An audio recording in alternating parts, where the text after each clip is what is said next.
Pascal. You are now rocking with that dude Pascal. We be going wild, Haitian in the building, so original. Got the haters catching feelings. Get your hands up to the ceiling and keep them held high. Cause St. Louis isn't ready. Forget about it, goodbye. Hold on, we just saying hi. Five somebody rise up. Weekdays, catch us live. Somebody, let's go. Good evening. Good morning and good afternoon, everybody. Welcome to the Pascal Show. Hope you guys all doing well out there. Hope this show finds you in great spirits, as it should. Okay. If you guys celebrated St. Patty's Day and all that stuff, hopefully you guys had a good time. Okay. Hopefully you guys are arriving home alive.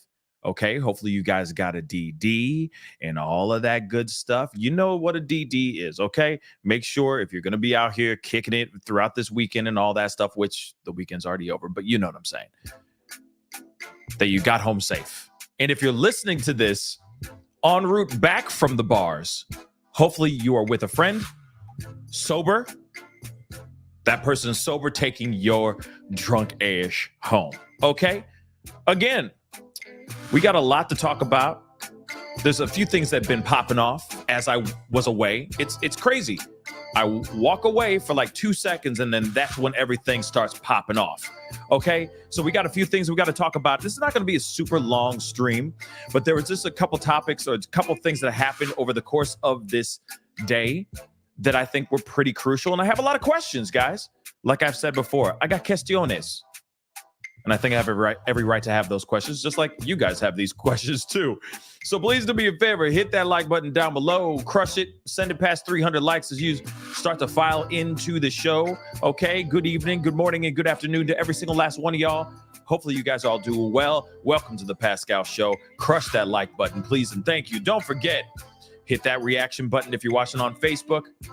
Of course, share if you're watching on the X or Twitter. Be sure to hit that follow button if you're watching on X, Facebook. Follow me on TikTok, okay? My TikTok's starting to, move and shake. It's starting to go boom, boom, shake, shake the room. So please go follow me on TikTok. That was a deep cut, by the way. Follow me on TikTok, The Pascal Show, one word. All right? And of course, don't forget to hit that subscribe button if you're watching on YouTube and all of that good stuff, okay? Facebook, follow, etc.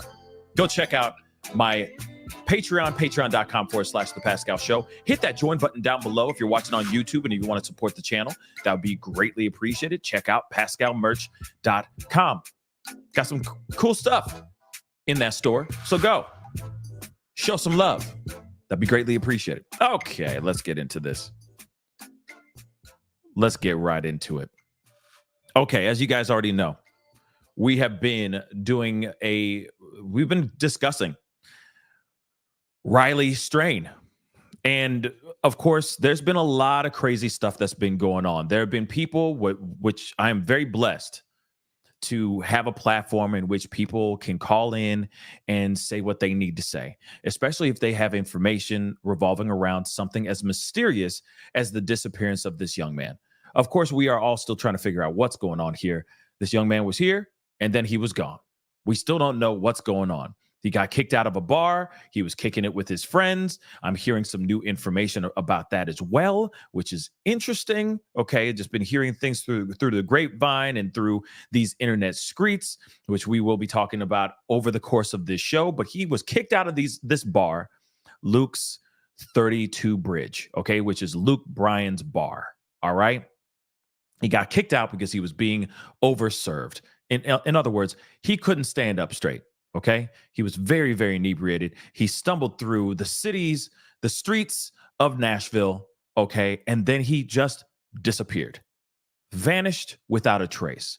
Now, of course, there have been people calling into my show. Of course, they've been on other channels and other news stations as well. There's been a lot of other eyewitnesses and a lot of other people coming forward and speaking on behalf of what they saw or what they heard or how they ran into him, etc. on the streets. Okay. And again, I appreciate every single person that has come forward and has talked about this because, like I said, we still don't know where this young man is. But there's been a lot of new developments over the past, less than 24 hours? It's been absolutely crazy. Okay, so we're now starting to find out more information from other eyewitnesses. And of course, there's been things that have been found. There have been things that have been found, including remains and a credit card or a debit card. It's been a very interesting and a wild, wild day. Okay. So we got a few things we got to talk about. Obviously, this is what Riley was wearing before he disappeared. The night he disappeared, he was wearing this shirt. Obviously, we already know about the phone calls that we've gotten. Like I said, I'm blessed to have those people call into the show and feel brave enough to tell little old me the information that they saw, their own eyewitness accounts, etc. And we've been talking about that like crazy, right? Now, the reason why I'm bringing up this photo and bringing up the shirt, I know I did a pop-up video just a little bit ago or earlier today before I ran off and was busy with my day. But I did say in the beginning, it's very important that I bring up the fact that the shirt is the thing, okay? At least within the timeline and within the storyline that we're hearing from eyewitnesses, from the people that have called into the show, etc. Now, we already know.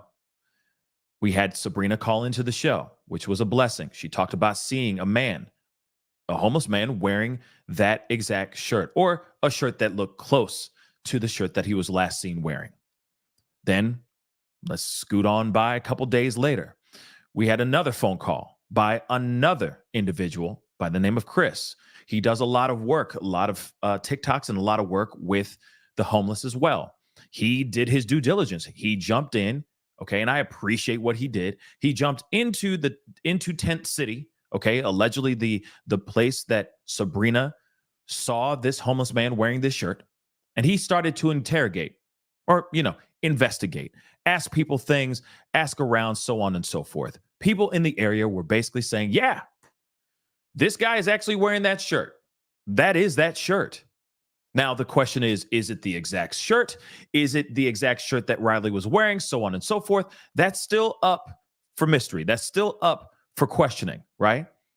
But when this individual spoke up, apparently he said that he just randomly found the shirt hanging on a railing. It had a little vomit on it. He picked it up. He flicked off the specks of vomit, put on the shirt, and went on with the rest of his night. New shirt, great. Moving on, right? Of course, we are all wondering, what the hell is that all about? Because it's around the same area that Riley was last seen. So I still keep wondering, did this guy really innocently see or find this shirt just sitting idly by on a railing or on a fence near the place where his cell phone was last pinged? Or did this guy grab this from him by force and maybe get his cell phone, his watch, etc., and then get rid of those things or sell those things for his own financial gain? That's one of the things I'm still wondering about. But like I said in my pop-up video, we're going to circle back into this one more again for those of y'all who are late to the party, okay? But there is some information that has recently come out, and I talked about it in the pop-up. But we're gonna grace through this pretty quickly, okay? But again, there was another eyewitness that has spoken out, said that they heard a commotion, and apparently, it's believed to be Riley Strain that was in some sort of commotion or in some sort of situation with another person, possibly. Okay? So let's get into this article really, really quick, all right, before we continue on. And like I said, there's so much more that's been going on, and we're going to be talking about all of that here, okay? So get comfy. We're not going to be here for a very long time. I know it's Sunday, late Sunday night, but I do appreciate you guys being here. It really does mean a lot. Hit that like button down below. Don't forget to hit that follow or that subscribe button wherever you're watching this show right here, okay? So let's get into this article, all right? So says now we don't need to know all of this. We already know about, they're scouring everywhere. Okay, they're using dive teams right now, to search the rivers and waters nearby, shore bodies of water, looking for this young man. Okay, but let's get all the way down to the part that the meat and potatoes of this part. Okay, so Fox 17 News spoke exclusively on camera to one of the last people who potentially saw Strain before his trail stops in that exact area that he was allegedly last seen alive. Okay, last seen in the flesh. Okay, so that same spot where the phone pinged, the last ping, that same spot the eyewitness is speaking out. Okay, the man who is part of Nashville's homeless community spoke for the first time on seeing Strain walk his last known path sometime around 10 p.m. Friday evening, and that does line up to the timeline.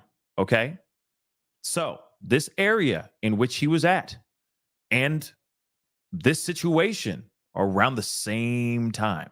Okay, which is very interesting. So moving on, he says, we heard a commotion. Now, what's interesting, he said, this man does not want to be identified. Now, this is something I did not get to say in the pop-up video. This is huge in my personal opinion. The fact that he said he does not want to be identified. Why do you think he doesn't want to be identified?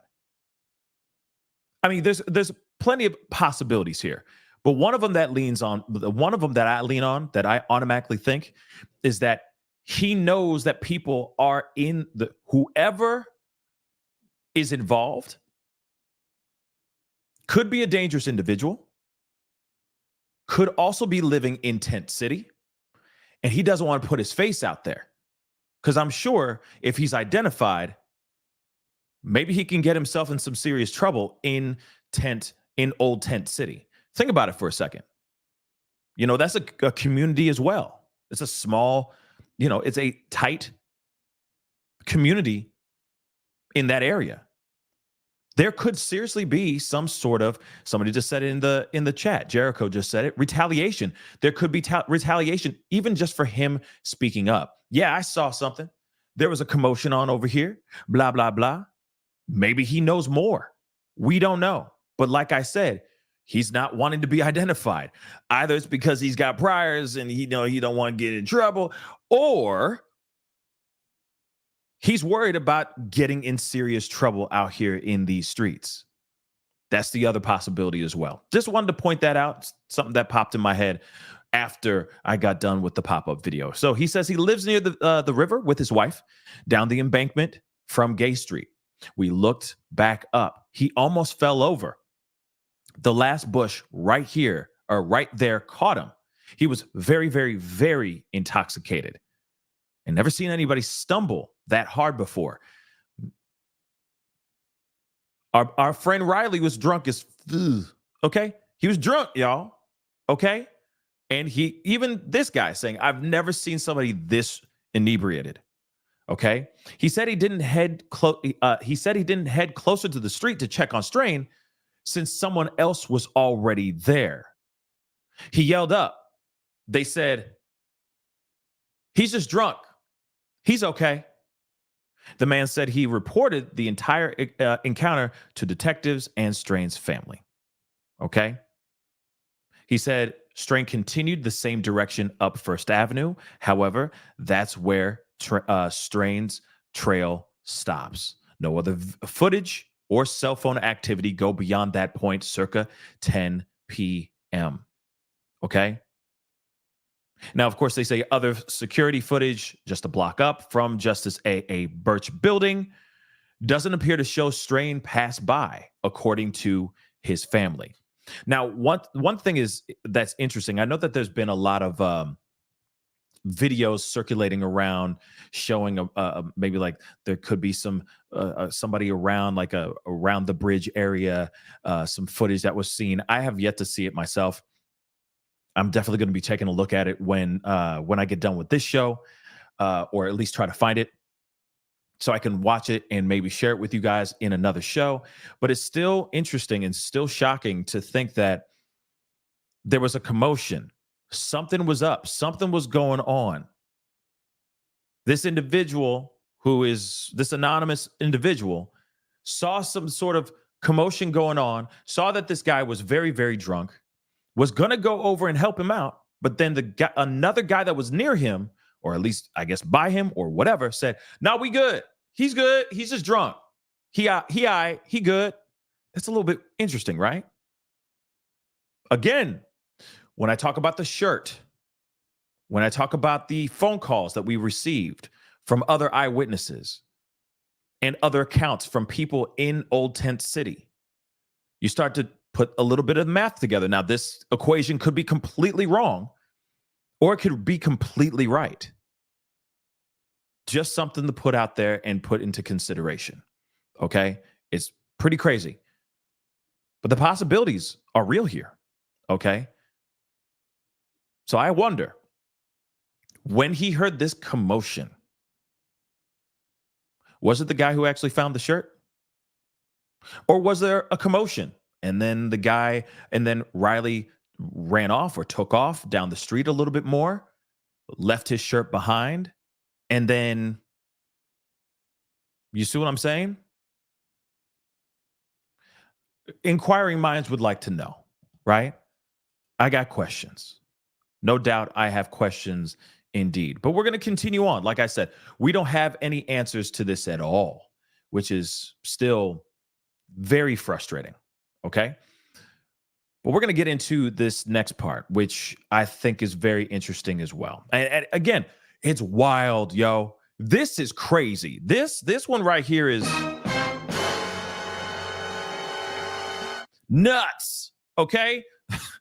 That sounds weird. But this is nuts. This is absolutely crazy. Okay? So they found another body whilst searching for Riley. And guess what? It's not Riley. So another person lost their life maybe around the same time, if not earlier, before or even after Riley lost or was disappeared out here. Imagine that. Imagine that. Now, let me be real, though. This is Nashville, okay? It's a heavily populated town. A lot of bad things happen in heavily populated towns or cities, okay? Nashville is definitely thicker than the snicker, filled with people in and out, tourists, potential criminals, wannabe criminals, somebody who's got some sort of thirst for taking some people's lives. I don't know. Or maybe another accident here, or maybe an accident. Okay. Or somebody doing the unthinkable to themselves. I hate to put that into consideration, but we got to keep that up. We got to keep it 100. Okay. And that possibility, that could be definitely a possibility here. Okay. So let's take a look at this. And again, this is crazy again. I am still very shocked because when I heard about, this body being found, I was like, oh, dang, it's unfortunate, but I'm glad that the family, Riley's family is finally going to get some answers here. And then suddenly it was like, no, it's not right. I'm like, what? It's not Riley at all? For real though? The what? Yeah. I'm a little shocked about this, to be completely honest. Okay. And yes, busloads of people dropped off too. Yeah. People like, it is packed. Okay. KC Chiefs. Yes. You know what I mean? It is packed in Nashville downtown. It is a tourist attraction. Like I said, it's like Disneyland, for crying out loud. Everybody and their mama's going down there going, oh, so this is where country music's made. Okay. You know what I mean? Everybody and their mama's going down there. In fact, there was another girl that went missing allegedly, and I think she was found now. I think her name went, I think her name is like Caitlin or something like that. She went missing out of a Jason Aldean bar. Okay. And of course, she apparently has been found, but they were worried about her as well. And this is around the same time that Riley went missing. So imagine the amount of people that go in and out of Nashville alone. Okay. Heavily populated, super crowded. We saw this video, a TikTok video by our good friend Justin on TikTok. He showed us a video just doing a walk, doing Riley's walk, right? His path. And even during the day, he was like, this is like middle of the afternoon. And it was slammed. The streets were crowded with people walking in and out of bars, etc. Okay? So imagine the amount of people going in and out of here with all these people that actually live there, or the people that are out there that are just desperate for money or whatever. They're looking at these people and going, oh, that's a sitting duck. And this could also have happened to Riley as well. Just something to think about. Okay? Let's get into this. Another body. That's just so crazy. Crews arrived at the scene after a body was reported floating down the Cumberland River. The body was reported around 1 p.m. Sunday on the 1000 block of Cleese's, I think, Ferry Road. The Nashville Fire Department said the Tennessee Wildlife Resources Agency reported the body floating before the Martin Luther King Bridge. NFD said the deceased person was wearing a maroon-colored shirt and did not fit the description of the missing Mizzou student, Riley Strain. His family said the body was not Strain. I understand that now they're saying that the remains that was found, that was recovered, also was female, which is also something to put into consideration as well. And again, we don't know how long this body has been there. Okay. The body also does not match the description of 15-year-old Sebastian Rogers as well. Okay. According to crews on the scene. Apparently the remains that were found was that of a female body. Okay. Which of course is absolutely crucial. Okay. And hopefully they're able to identify these remains very soon, and they can find out what's going on. Because you got to remember too, what if there is some person out here just like a serial monster running around here doing the unthinkable? Think about that for a second. It's possible. It's not like it's never happened before. And I hate to put that into consideration, but everything should be on the table, right? Everything should still be left on the table for now until police find out or give us more information, right? So I think that's really, really, really interesting as well. Okay, so here's another thing. I want to say, first off, shout out to the TikTokers. Holy cow. Shout out to those TikTokers, man. Damn. Y'all out here in TikTok, y'all don't mess around, okay? So there has been a new piece of information that happened. I'm going to share this article with you guys. And then, of course, we have a video that we're going to take a look at as well. We got a couple things we're going to look at here, okay? But damn, TikTokers, y'all ain't playing, okay? Y'all are not playing. TikTokers find Riley Strain's bank card in river embankment. This is serious. Because I'm going to sit here too, Dory. I do agree. You know, the TikToker true crime world is I don't think they even sleep. Some of them, I'm like, how are you coming out with all this info, all these videos so damn quick? My Lord. Okay, but hey, again, you know, these social media internet sleuths out here for the win. I'm just being real, because this could explain something. This could say something. Okay. This could be something. And again, it could be nothing. Okay. So let's take a look at this. Okay. Let us take a look at this. And everybody, please do me a favor. Okay. If you're in here, you know, chopping it up with me and the fam, I would really appreciate it if you hit that like button down below, please. And thank you. Don't forget to do that. Hit that. Share this feed if you can. That'd be greatly appreciated. Don't forget to hit that subscribe button, okay, on YouTube. But let's get the likes on YouTube. Let's get it to 1K really quick. Okay, that'd be greatly appreciated. I see a gang of y'all out here. All right. But I think that this potentially could mean something, but we're going to break it down. We are going to break this down. But let's take a look at this article here. Okay. So, excuse me. On day 9, a new clue found could help bring missing Missouri student Riley home. So the Metro Police say Riley's bank card was found in the Cumberland River embankment along Gay Street Sunday. A woman says she and her friend, who both regularly post on TikTok, came across the card while searching for Riley. It's a start. It's a lead. It's something that I hope leads to more answers. Jana Wright, who knows the 2 women who made the discovery. She says she's searched for Riley with them over the last few days. Some days we're a party of 1. Some days we're a party of 3. Somebody just doesn't just vanish. Like, where did he go? Where is he? There are only some of the Nashville community that's gotten involved. And I'm telling you right now, like, there's footage out here that I've seen online. Like, oh my God. Okay. People are out here. Okay. People are out here in these Nashville streets looking. And I'm glad that they are, because somebody got to do it. So I appreciate you. Sure.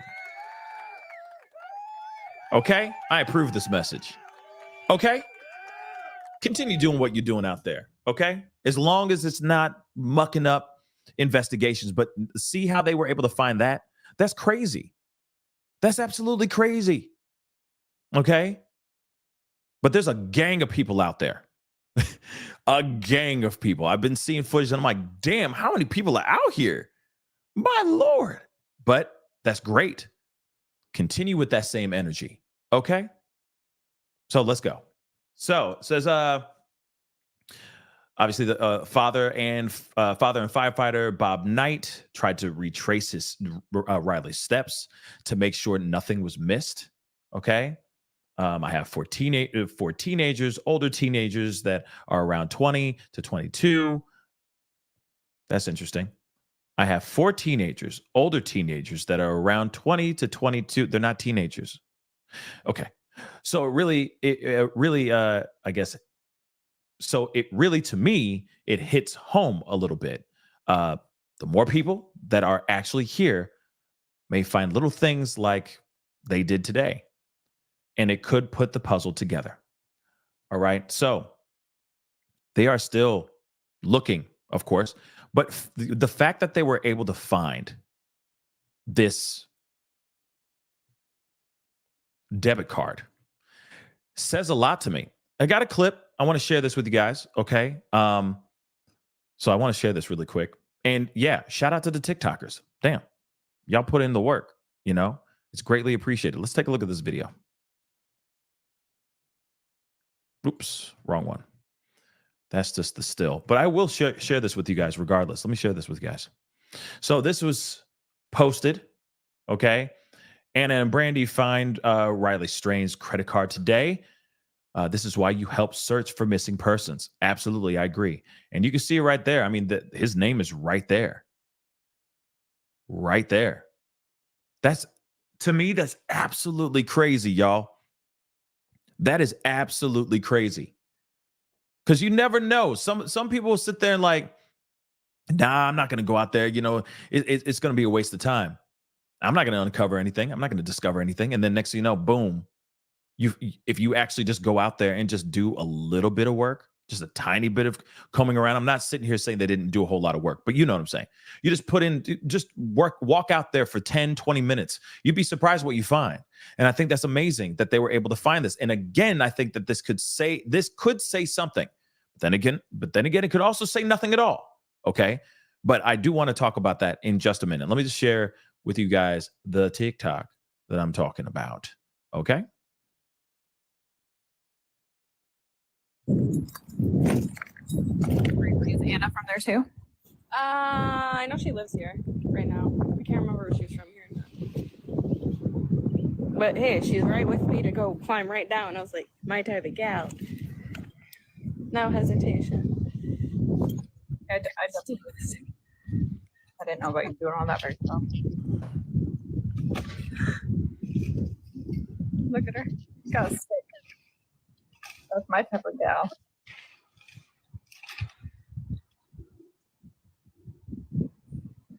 It's like, oh,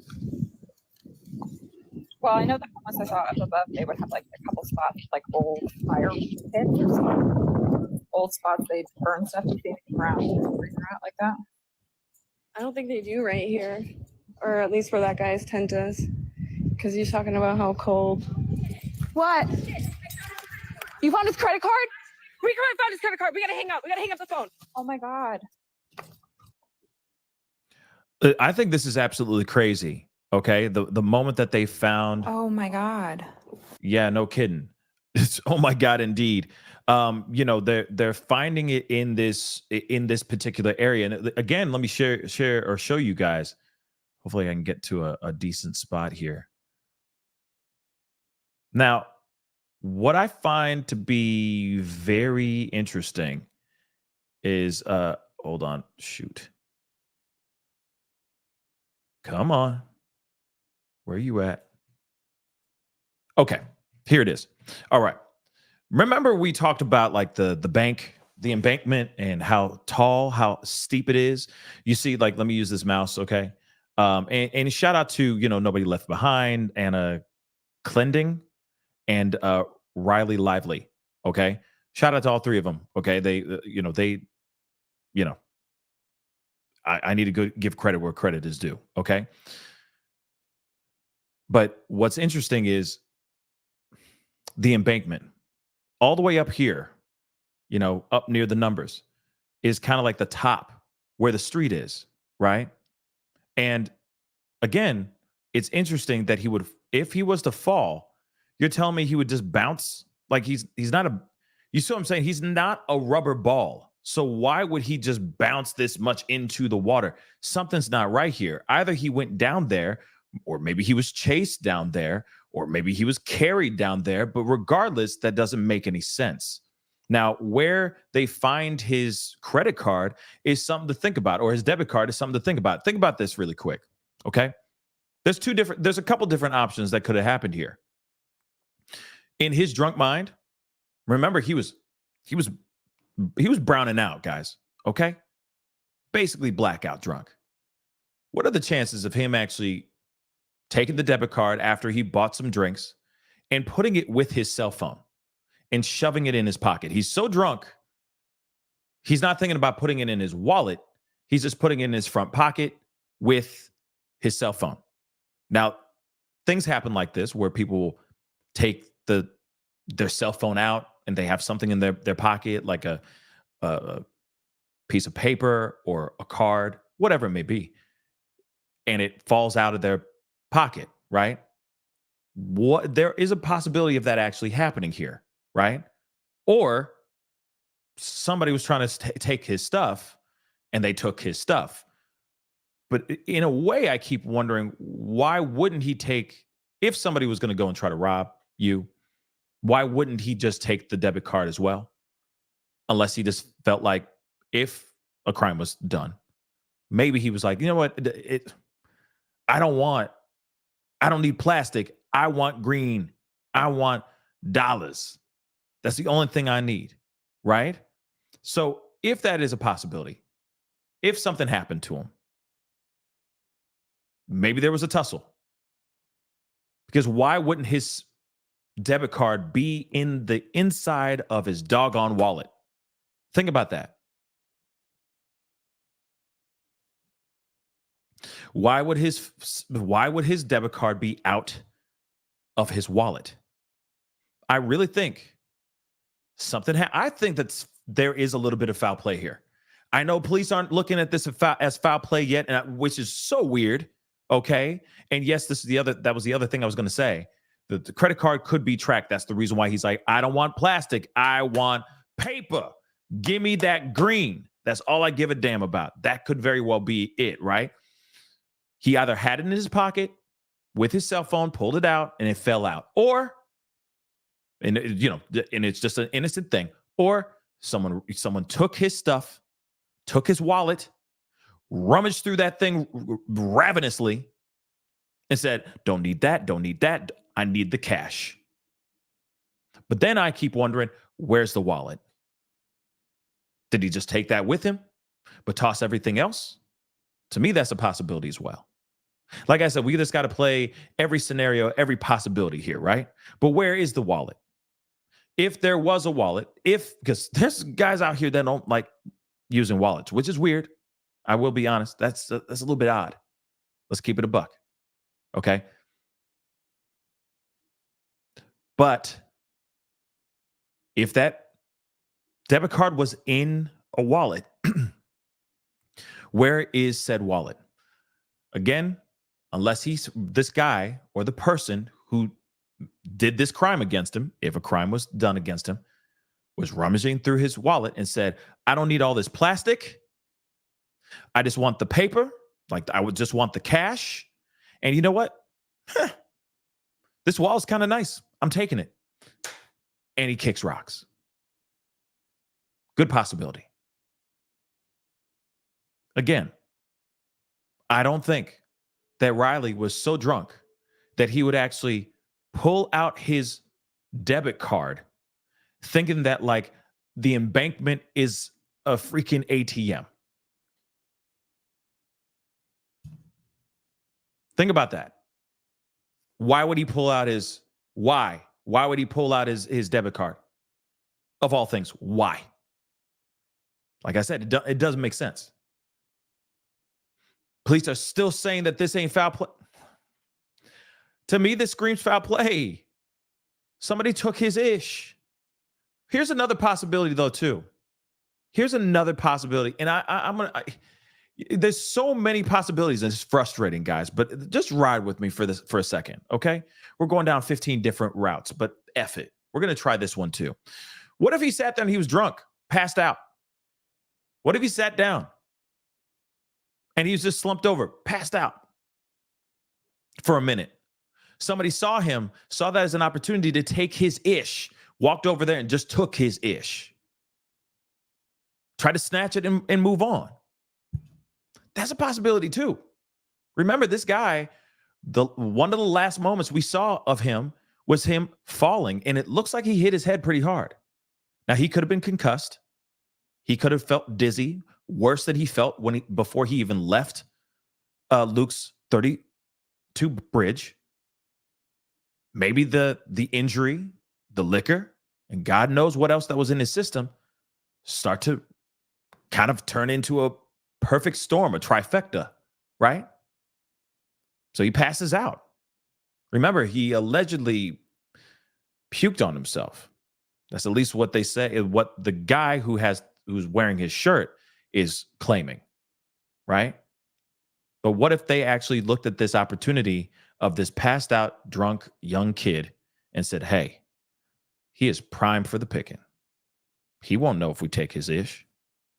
Shoot, let's just take his stuff." That could be it too. But then I keep wondering, then I keep asking, then explain how we get his body gone. How did he vanish? How does he disappear in the way that he did? Mind you, okay, with this embankment, okay, the stairs, the street, I'm sorry, and this embankment. And look at how much, we're going to go through this again. Let me put this on mute, though, really quick. Let's just show the beginning of this ish, okay? But that's pretty amazing that they found his stuff or found his debit card, okay? And maybe the guy tossed the wallet, you never know, into the river. If that is what happened to him, right? But take a look as this TikToker pans on. Look, do you realize how much ground that is?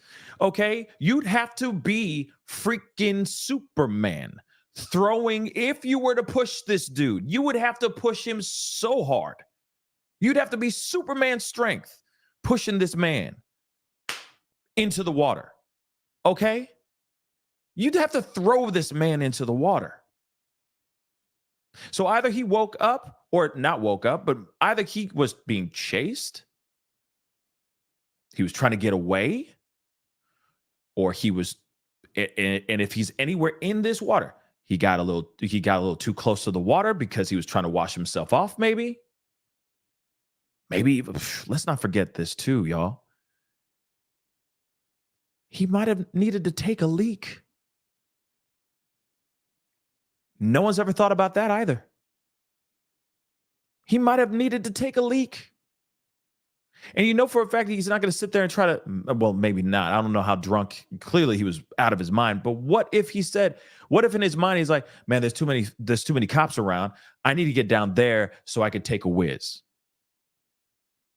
Because there's too many people walking back and forth. I don't need to expose myself in front of all these people. Real talk. I don't want to get arrested for showing my thing. So then he goes down. Okay. And then he's about to, make his deposit, and then he slips and falls. That could be it too. Or somebody comes up behind him and, you know what I mean? I don't know. Like I said, there's so many possibilities. It's so frustrating. But why would his debit card be out of his wallet? Unless he's a guy who does not have a wallet, which is odd in my personal opinion. He looks like the type of dude that walks around here with a wallet. Okay? He don't come off like the type, but at the same time, it's not like I know this dude. Okay? So that's interesting. Nonetheless, very, very interesting stuff. We got more stuff.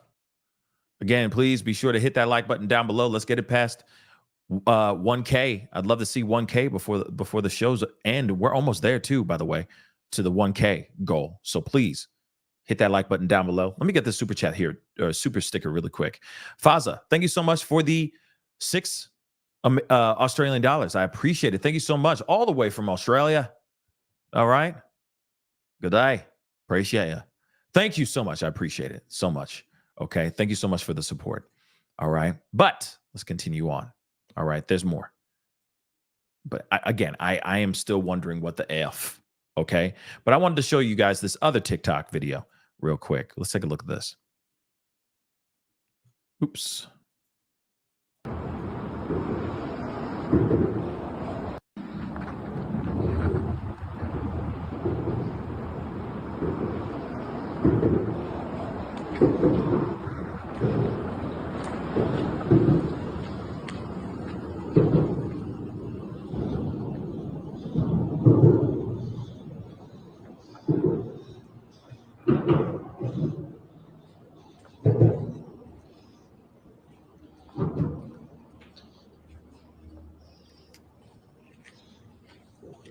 I need you to understand, like, there's so many people out here, out in this area, just scouring the area. It's wild. I mean, it's amazing, but it is still very wild.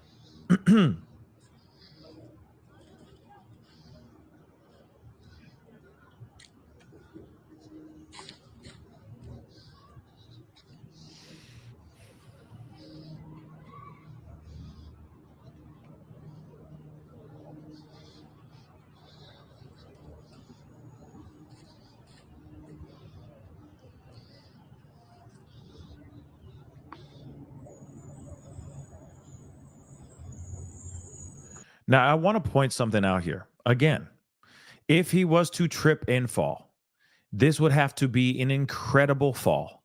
Okay? This would have to be an incredible fall.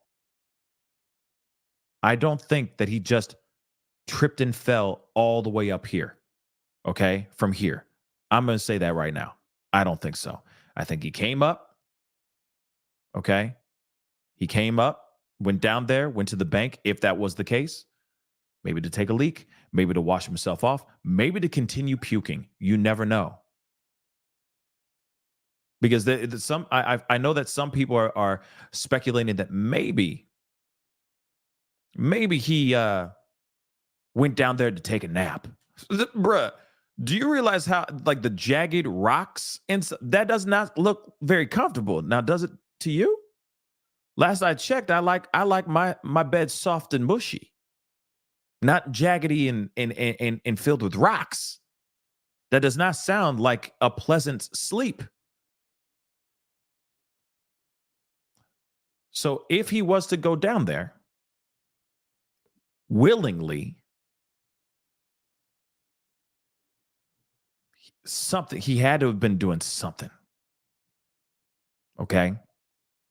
Or here's another thing too. This is so crazy. But what if he just wanted to get a better view of the water, of the river?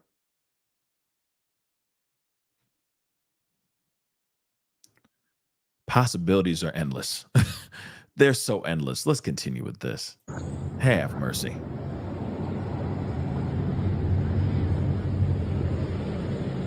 I don't know if y'all can see, but there is some like paths that lead to the water. It is very steep.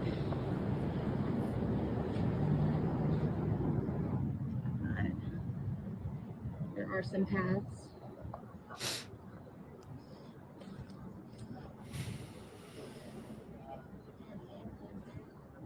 And this is in between the first and the second bridge.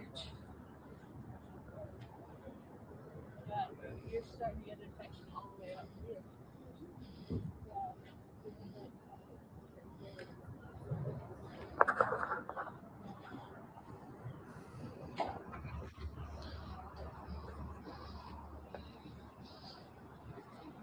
Do you see how many people out here? There's a lot of people, not only just people that are chilling, but a lot of those people are trying to find him, trying to help find him. Also, the other TikTokers, a lot of TikTokers went down there, from what I'm understanding, what I'm gathering. A lot of people actually jumped in their cars or jumped in planes and flew out to Nashville to cover this actual story, being boots on the ground. And that's wild and amazing.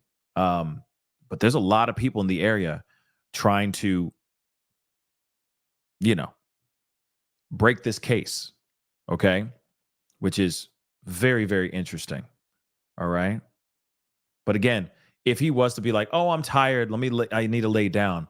Man, he's not going to lay down on no rocks. Okay. I don't care how drunk you are. You are not going to sit there and be all comfortable.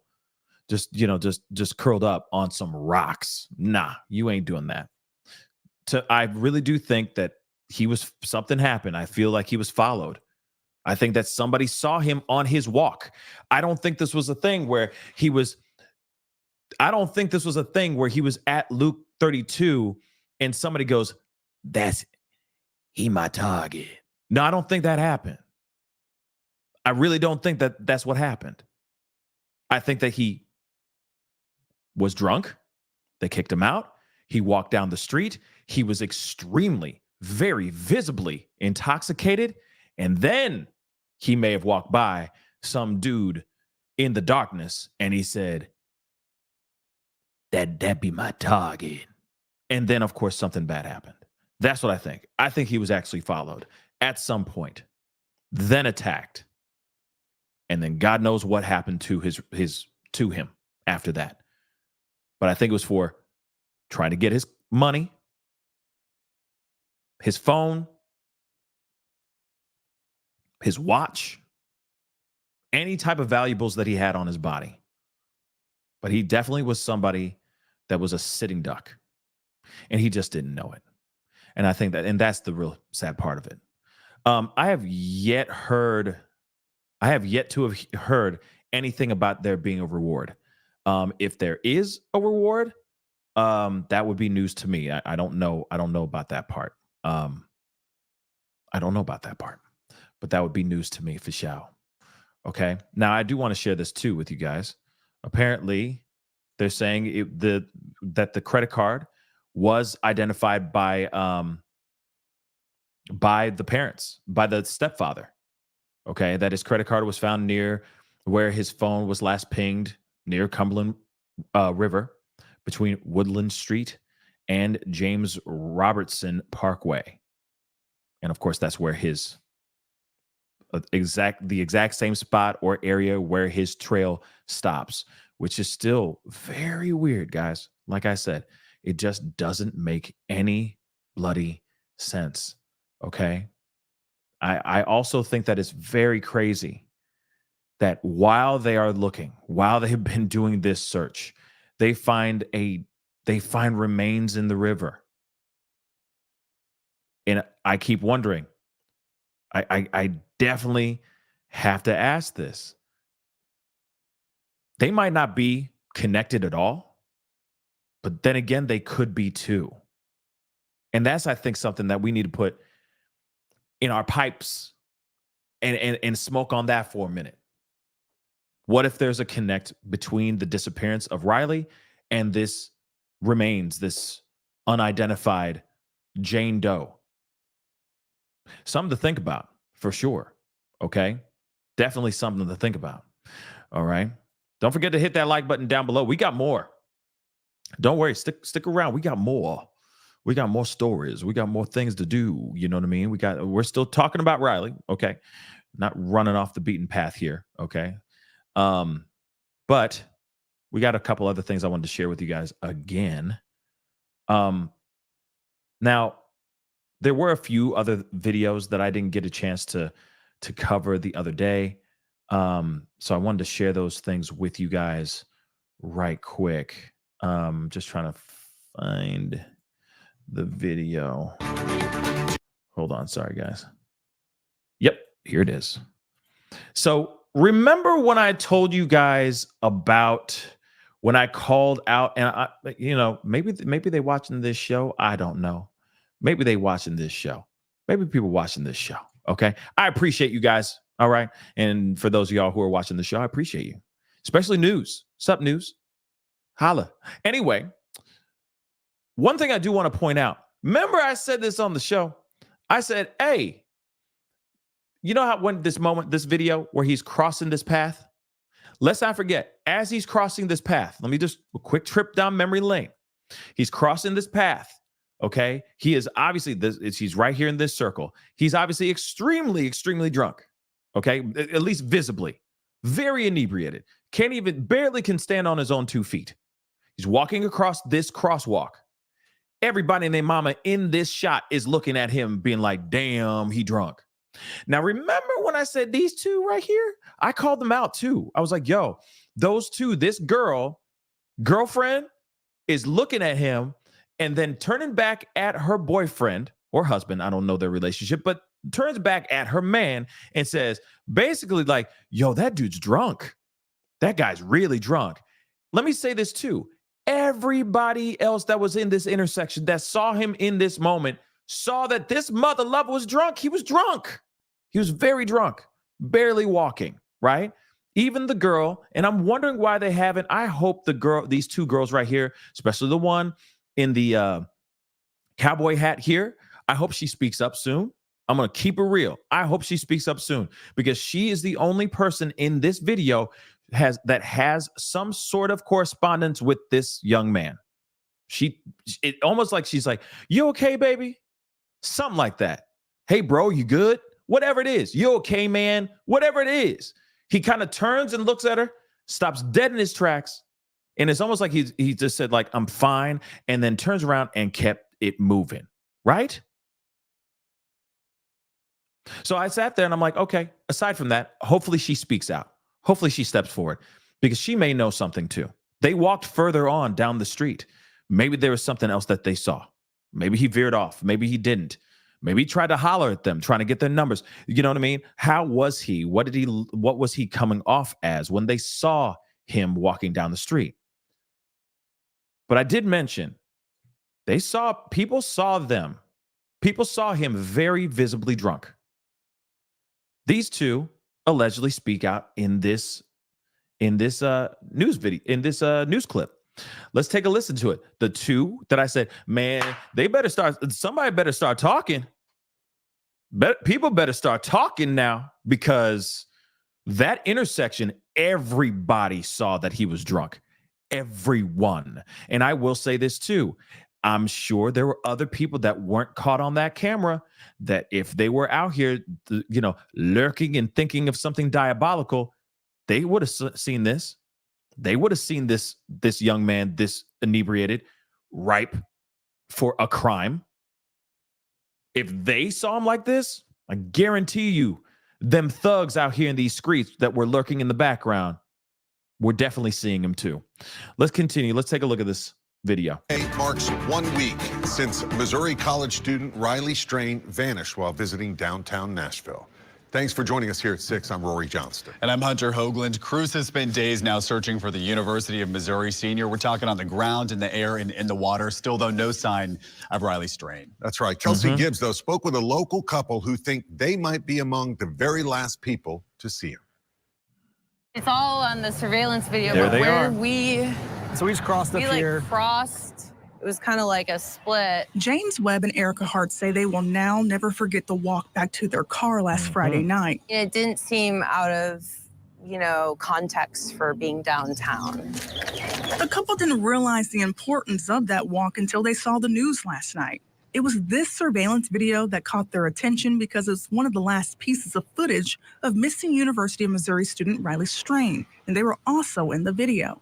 Yeah. You can see, sorry guys, I got to do this in and out type stuff. Sorry. Fair use crap. But anyway, you can see she's even turning to him, okay? With her little leftovers, turning to him being like, yo, he's drunk. And then she turns back to look at him again because, she can't believe how obviously drunk this dude is. We're just walking kind of up and down Broadway, 1st, 2nd, 3rd, just throughout the night. And we just walked down 1st where we parked our car, and during that period saw him, but didn't even know about it until she saw the headline yesterday. Riley went missing on a trip to Nashville with friends on Friday, March 8th. During his visit to Luke Bryan's bar, Luke's 32 Bridge, the company tells us records show he purchased and was served 1 alcoholic drink and 2 waters. At 9:35 p.m., they said the security team made a decision based on their conduct standards to escort him from the venue. Meaning he was drunk as F, okay? Let's keep it real. He was seemingly very, very drunk. Now, I know that there's been a lot of speculation, a lot of questions. Even I had the question, did he have something that was laced? Did he drink something that was laced, etc.? We got to talk about that, okay? I know that there's been a lot of people that were victims of that kind of thing, that have drank something, they were at a bar, hanging out, kicking it, blah, blah, blah. Next thing you know, everything went, yeah, I'm just doing, and everything just slows down. And then all of a sudden you wake up the next day going, what the hell happened? Where am I? I'm home. And then friends being like, yo, you were drunk, you were gone, bro, or honey, you were gone, whatever it is. But then I hear a lot of people saying, hey, I have drank something and it was laced with something. And I got to use these code words, unfortunately, guys. Okay. But I'm still wondering if he actually was drinking something that was laced. I've heard through grapevines, discreets, that they were drinking for a while. That these guys were out kicking it at bars. Not just one bar. Bars, plural. Okay? Now, apparently getting kicked out of other facilities.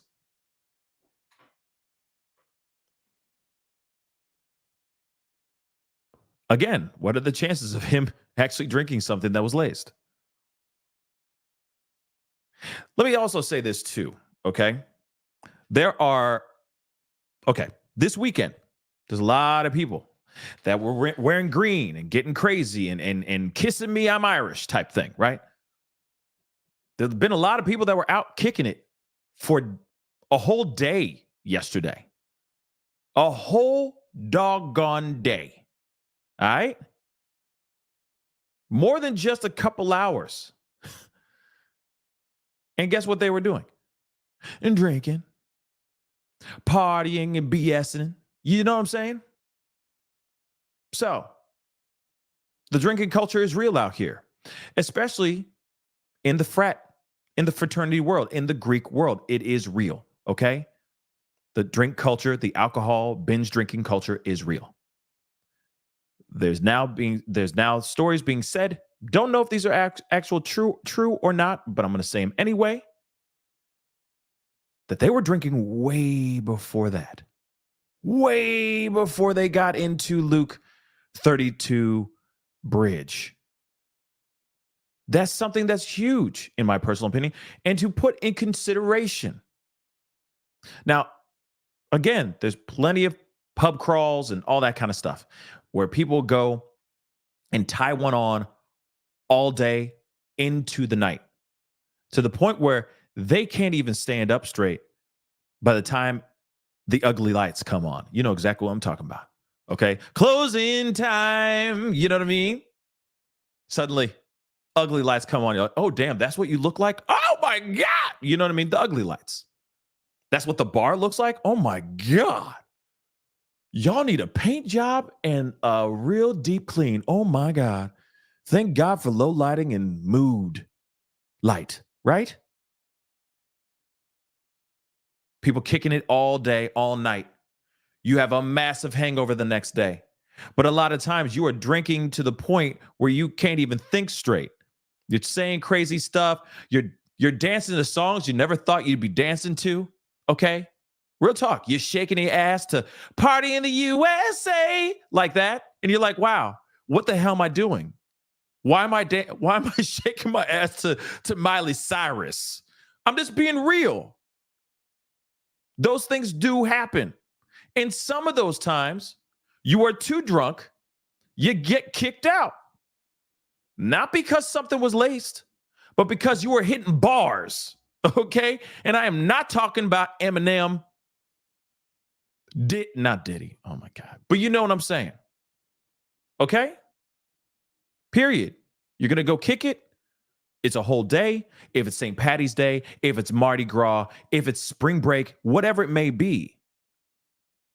There are people that go out and they just drink, and they'll drink until they can't think straight. This could have happened with him too. There are stories of him getting kicked out of other places. There are stories of them already pre-gaming and partying way before they went to the bars to begin with.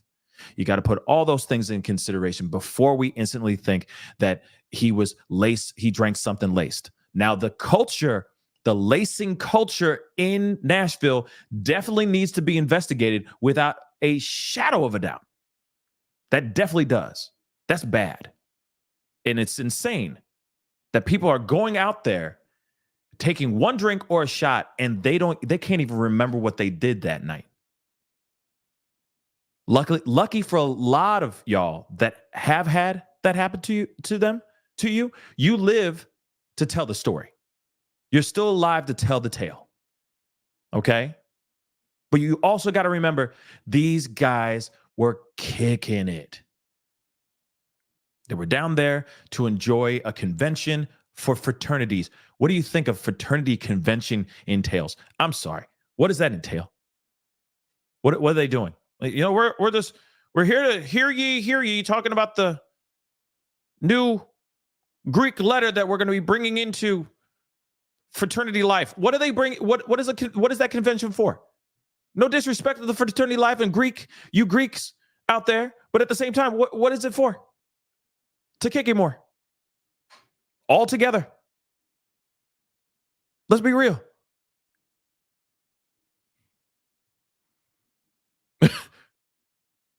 So you think they came together to talk about moving things and stuff? No, they got together to kick it in Nashville. Or at least that's part of it. So he went to this bar. He had already too many to begin with. He stumbles into this bar. He gets one drink. Maybe there was a dialogue with the bartender too. No, man, I got to give you water, bro. You're too drunk. Let's give him an opportunity to get himself straightened out. Hold on. Give him some water. He'll sober up after a water, and it didn't work. So then the bar said, "No, thank you, but you need to go." Deuces. That could possibly be it. That could literally be it. Or, we could still lean on the fact that maybe he was laced. He drank something laced as well. But like I said, if he was already out here kicking it hard as hell, going hard in the paint out here in these streets to begin with, the possibility of him actually walking in there inebriated is absolutely very, very great. let's not forget as well, he was also FaceTiming his mama, showing mom that he's out at bars having a great time. I'm just saying, I'm not, and like I said, anything's possible with this situation. There is no wrong answer. There's no right answer because we don't know anything yet. But at the same time, he was out. He was having the time of his life. He was having a good time. I think he had a little bit too much. And maybe, I know that there's reports of, I've never seen him like this. I've never seen him drink like that or kick it the way he did. But hey, carpe diem, mother. You see what I'm saying? Maybe he was like, hey, I'm having fun. I'm going to kick it. I'm in a town that no one knows my name. No one knows who I am. I'm having fun. I'm away from home. Hey, mama, have a great time. And then pounding drinks.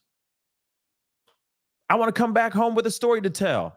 Shoot, that could possibly be it. Just saying. Got to put those things into consideration, unfortunately. So the roofie stuff definitely needs to be talked about. And they need to investigate that like a mother. Like real talk. They need to look into that. That's a huge problem. Okay.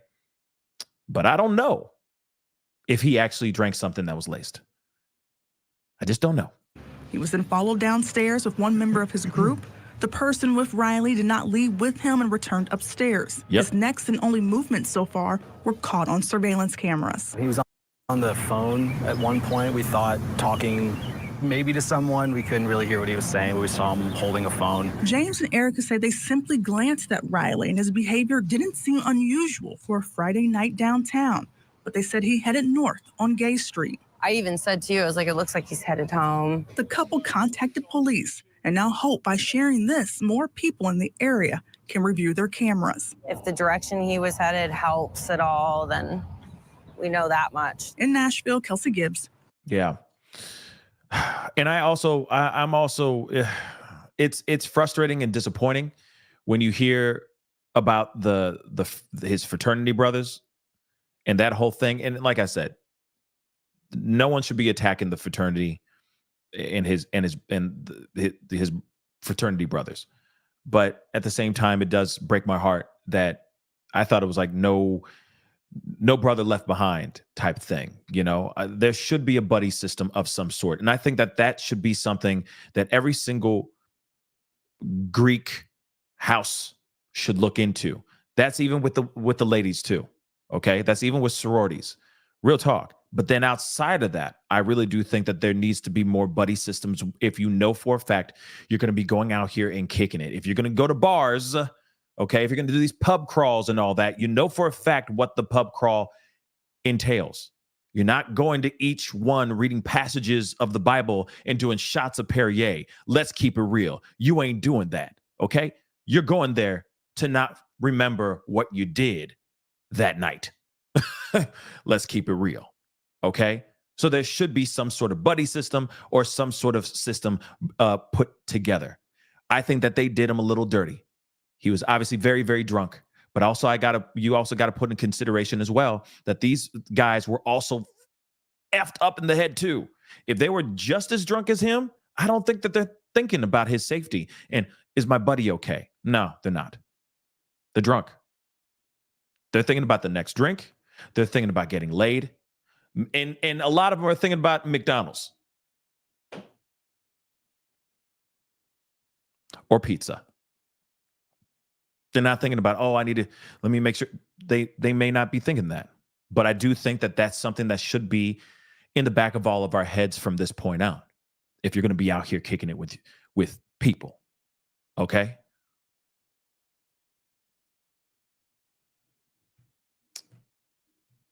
So, real quick. We got more. Don't worry, we got more. Melissa, thank you so much for the 5. How do I buy a sweatshirt from you? Thank you so much for asking. And this is not, this was not a planned thing, by the way. But thank you so much, Melissa. Go to pascalmerch.com. This is actually one of my hoodies. Okay, made this myself. Real talk. Blam. Okay, handcrafted hoodies, t-shirts, etc. You name it. over at pascalmerch.com. Go check it out. I'll make sure thank you, S-Dubs. I'll make sure it is pinned to the top of the chat. Okay? It is now pinned to the top of the chat. Go check it out. That'd be greatly appreciated. Thank you so much. Okay? I know somebody else said something about liking the hoodie too. Go check it out. Okay? Handcrafted by this man. Yes, I'm a man of many strange talents, I guess. I don't know. All right. So go check it out. PascalMerch.com. Yeah. And again, there's shirts in there with sayings and stuff like that. But at the same time, I'm like, I want you guys to wear something you like and you're going to wear it out. And it's like, yo, that's dope. You know, you go to the airport, somebody stops you like, whoa, that's fire. Where'd you get that? You know what I'm saying? Get PascalMerch.com. You know what I mean? Just saying. But I do have the sayings, shirts, and buy and all that stuff on there too. Go check it out. All right. That'd be greatly appreciated. Okay. Heather, one dimple. Wow. She only has one dimple, everybody. That's rare. Isn't that rare? Is that rare? Never mind. Thank you so much for the $2 super chat. I appreciate it. Thank you so much. And she says, thanks for covering this. No problem, Heather. I appreciate it. Okay. I definitely want to bring him home. You know, I think we all want to get him home. It's pretty wild, this whole thing. And really shocking. I'm still, I'm scratching my head trying to figure out all this as well. And I wish I had a solid answer, like a solid thing, but no, it's just so odd. And no one just vanishes, okay? We've talked about that multiple times, but no one just vanishes like this, okay? I got a few more things, guys, so stick around. Don't forget to hit that like button down below. We're at 1K. Hey. Yeah. Thank you for the 1K likes. I appreciate it. Don't forget to hit that subscribe button if you're watching on YouTube. Hit that follow button on my Facebook page. Follow me on TikTok, okay? The Pascal Show, one word.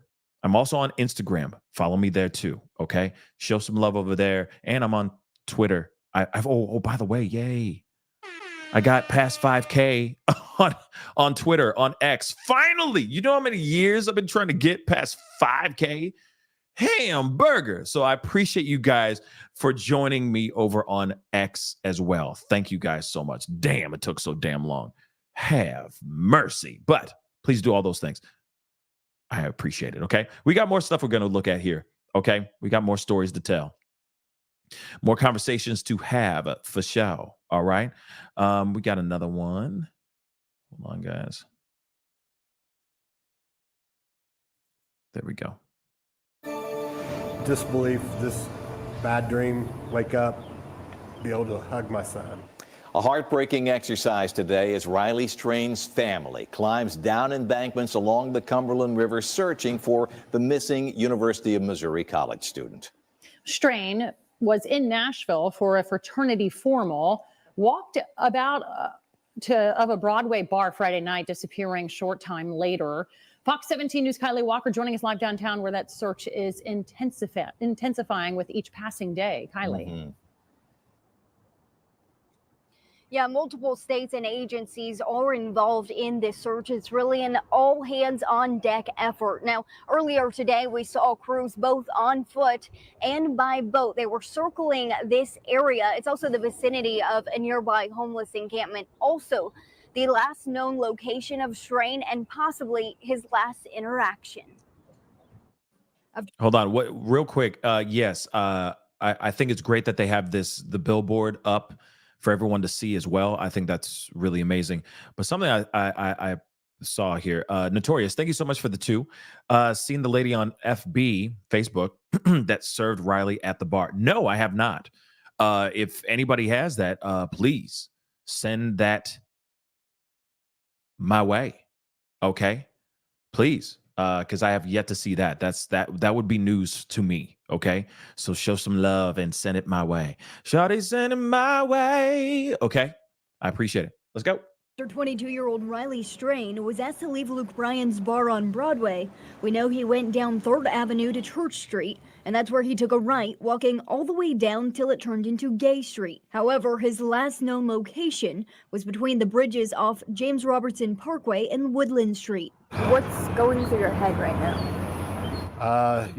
Disbelief, this bad dream, wake up, be able to hug my son. Describing it as an emotional roller coaster, Chris Whiteid tells us his stepson was last seen nearby a homeless encampment. Right now, there are a couple of the homeless that have confirmed that they either spoke with him, but they know they saw him.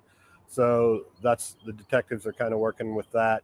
Whiteid says detectives are searching through any gaps from surveillance footage. So we're just trying to find, did he get in a car? Did he fall? Is he with a homeless person that's taking care of him? Did he walk on down around the corner? On Thursday, MNPD's Urban Search and Rescue rappelled down the embankment near the Woodland Street Bridge and scoured the shoreline of the Cumberland River, with many members of the community joining in on those efforts. For about 6 hours, we went up and down the river. We walked all the bank. We went 14 miles downstream and then came back up almost to Rock Harbor. You know what I think is really, I know I already said this earlier, but I will say it again. I really do think it's fire that how many people that have gone out of their way to just show up and just help out. I think that's really, really amazing. And how much this case has grabbed so many people's attention. I just wish I just wish we had the same type of energy with a lot of these other cases as well. But, not getting on my soapbox for that. But I'm just saying, in general, it just would be nice to see that kind of energy elsewhere as well. Like Sebastian Rogers' case, for example. We are going to be circling back on that here very soon to talk about more and just talk about the updates, because there really hasn't been much updates in his case. But by bringing his name up and the others as well, not just only Sebastian, but other cases, yes, we need to talk about these other ones as well and just bring them to light as much as we can. But I think it's really dope that family, friends, locals, random strangers are going out of their way just to help try to find this young man. I mean, without those TikTokers going through what they went through, we wouldn't have found the debit card, right? And I think that could say something too. That debit card, I think, is a clue. I really do think that. Let's continue. With his nonprofit, American Airboat Rescue, Gary Hanner says he spent the last couple of days with Strain's family. This in search of the missing college student. We parked the boat along the shore and then just hiked up in and talked to many homeless people and saw, went through their camps and stuff and just trying to find any clues we could. And earlier this afternoon when I spoke to Whiteid, he said he's really overwhelmed with all of the information the past 24 hours. So at the time he was telling me that he was going to regroup with family and then of course law enforcement agencies so that they could really hone in on what area to search next, especially because there's more volunteers and there's more family that will be coming in the coming days. Also, keep in mind there was a press conference earlier today. Right now, police say that there is no indication of foul play. Of course, things could change. We do have that press conference on our website, fox17.com. Of course, this is a few days old, just so you guys know, okay? Just so that you guys know.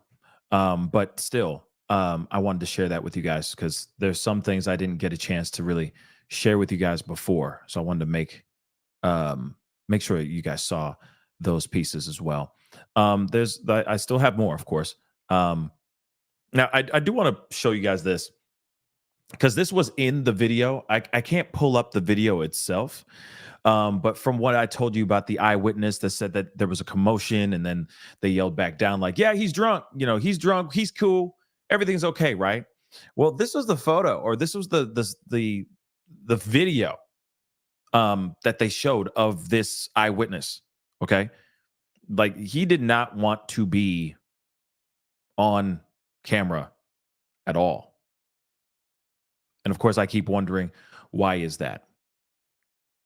We already talked about that before, but I did want to show that to you. Like, he literally did not want to be seen on camera. I just think that's a bit odd. I do. But then at the same time, I get it. Not everybody wants to be on camera. Not everybody wants to have their stuff, all their stuff all up in the videos and stuff. But it does make you wonder what could possibly be going on that would make him not want to be on camera. Fear of retaliation in the intent city. That's a possibility. You know what I mean? That's just something to think about. Moving on. Continuing coverage now on the search for Riley Strain. The University of Missouri College student walked out of a downtown bar on Friday night and has not been seen since. Strain's family is in Nashville, desperately working to help police find him. Fox 17 News has confirmed the Tennessee Alcoholic Beverage Commission is now investigating if any bars overserved him. And Fox 17 News' Kelly Avellino has uncovered more security video of Strain after he left Luke Bryan's honky tonk.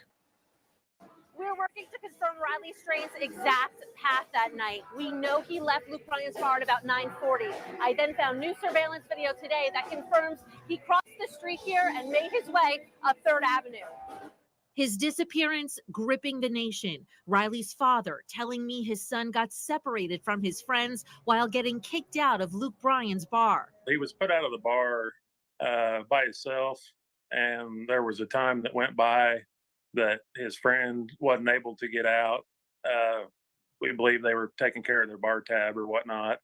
By the time they got outside, he just wasn't there any longer. Luke Bryan posting, "Y'all, this is scary. Praying for his safe return." Luke's 32 Bridge Bar hasn't responded to our request to share their surveillance video of Riley with the public. They did give it to police. I am still wondering why they did not show, or they're not sharing the surveillance footage. I get it that it's evidence, it's stuff for police, but I'm wondering why they're not sharing it. Because again, maybe I don't know. I'm not sitting here going, oh, they're trying to cover something. It's diabolical. You know what I mean? There's something deeper going on. Hell no. I'm not saying that at all. But I'm curious as to why they're not sharing it with the public right now. I mean, if they're innocent and the bar didn't do nothing, the bartenders didn't do anything and whatnot, then I don't see a problem or an issue with them just sharing the actual footage. I will say this, though, too. This does not automatically mean, or this does not mean that Luke Bryan himself has anything to do with this, okay? His name is just stamped on a bar, and he gets cut a check. He doesn't run the place. He doesn't hire the staff. He doesn't watch over the quality of the food and material that they use in the bar. They don't. Okay. But I'm wondering if they actually will, or if somebody just said, Michael Bush just said they did share it. If they did, I'd love to see it. I have not. Trust me, if they did share it, everybody be sharing it. Do you see what I'm saying? I don't think they shared it, but I could be wrong. I just haven't seen it. I feel like that would be a viral video. Everybody, or at least in the true crime realm, everybody and their mama will be sharing that video. Trust and believe. Okay? Yeah, psychic. Exactly. He rents out his name. Absolutely. That's what he gets paid for. His name is just Nike, Pepsi. You see what I'm saying? So if the video's out, I'd love to see it. Okay. I am definitely here for it. I think a lot of us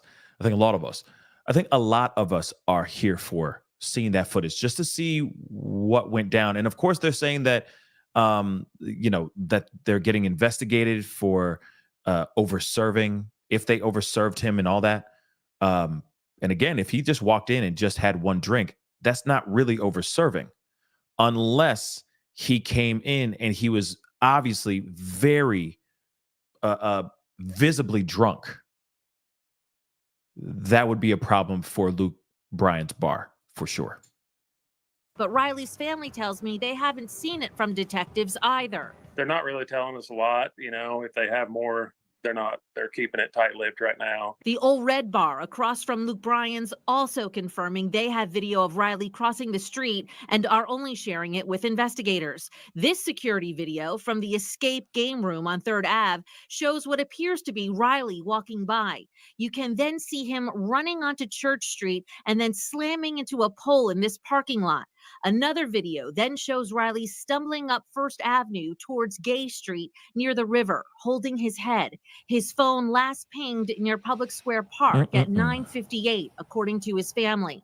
They tell me detectives do have more video showing Riley near the James Robertson Parkway Bridge, but then that's it. There's no trace of Riley after that. There's not been any activity on his It's crazy. banking accounts. Riley's parents tell me they believe he could have been drugged. Questions are also surfacing about what responsibility the bars may have in all this. The TABC tells Fox 17 News there are no specific laws governing businesses escorting out intoxicated patrons or giving them assistance in getting home. But it is against state law to serve alcohol to someone who is already visibly intoxicated. The TABC is investigating whether that happened to Riley. There it is. I'm rolling that back because I think that's big information. And I think that's maybe one of the reasons why they're reluctant to release the footage, because there's a good possibility that our brother Riley could have been very, very obviously physically drunk. Like, no doubt about it. You could see it from space. This man is extremely drunk and he's walking into this bar. That's a good, I mean, it's a good possibility. Okay. There's also apparently talk of there was underage drinking going on. These guys were getting kicked out and there was underage drinking allegedly. I don't know. Like I said, there's just, like I said, the rumor mill, the word on the street is wild out here.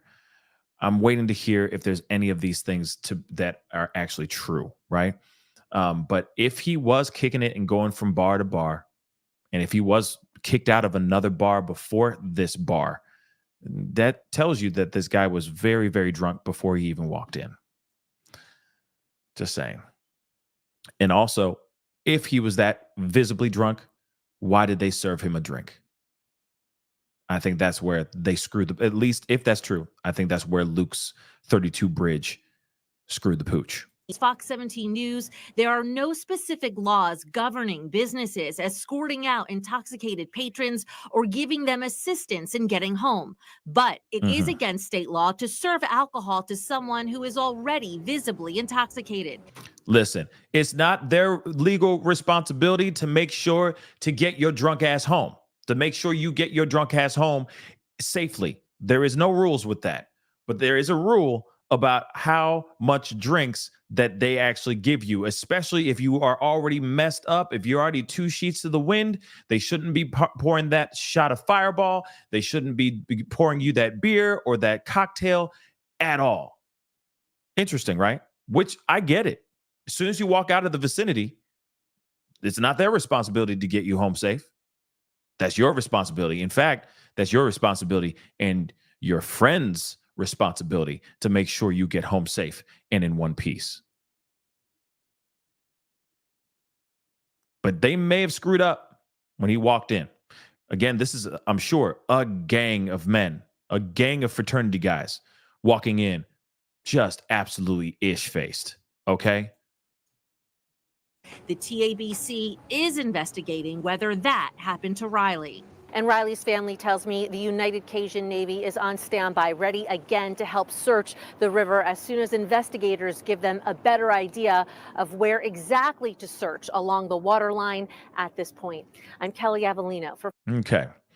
And, good reporting there. I think that it's important to know exactly what's going on. It's important to see, understanding everything, right? Seeing every single angle that we can see right now. Again, there's a lot of footage that's out there, or that they have, I'm sure 50 has, that we personally have not gotten our hands on at all. I know a lot of us are losing our minds, wanting to know exactly what happened here. There's a video. Actually, I'm going to see if I can find it. But there's actually a video that's been circulating. I don't know if it's any way true. But I'm going to see if I can find it here. But there's like people sharing this video of people are speculating that it's Riley. With this particular video, again, I gotta find the doggone thing. That's the problem. because I only saw it in passing. But still, yeah, I can't find it. I'm probably gonna have to pull that up on another show. But it is interesting. I know that there's like I said, people are putting on their tinfoil hats, a lot of speculation. We a lot of people are docking onto the speculation station, and I don't blame them. We don't know what's going on. It's frustrating. It's very frustrating. And then let's not forget, they found another body. Y'all, they found another one whilst looking for Riley. We can't gloss over that, really. You know what I'm saying? As they're looking for this missing 22-year-old man, they happened to stumble upon another unnamed body. That's insane. And then the other thing too is I'm wondering how many women, because apparently it's a Jane Doe, it's female, and I'm wondering where are the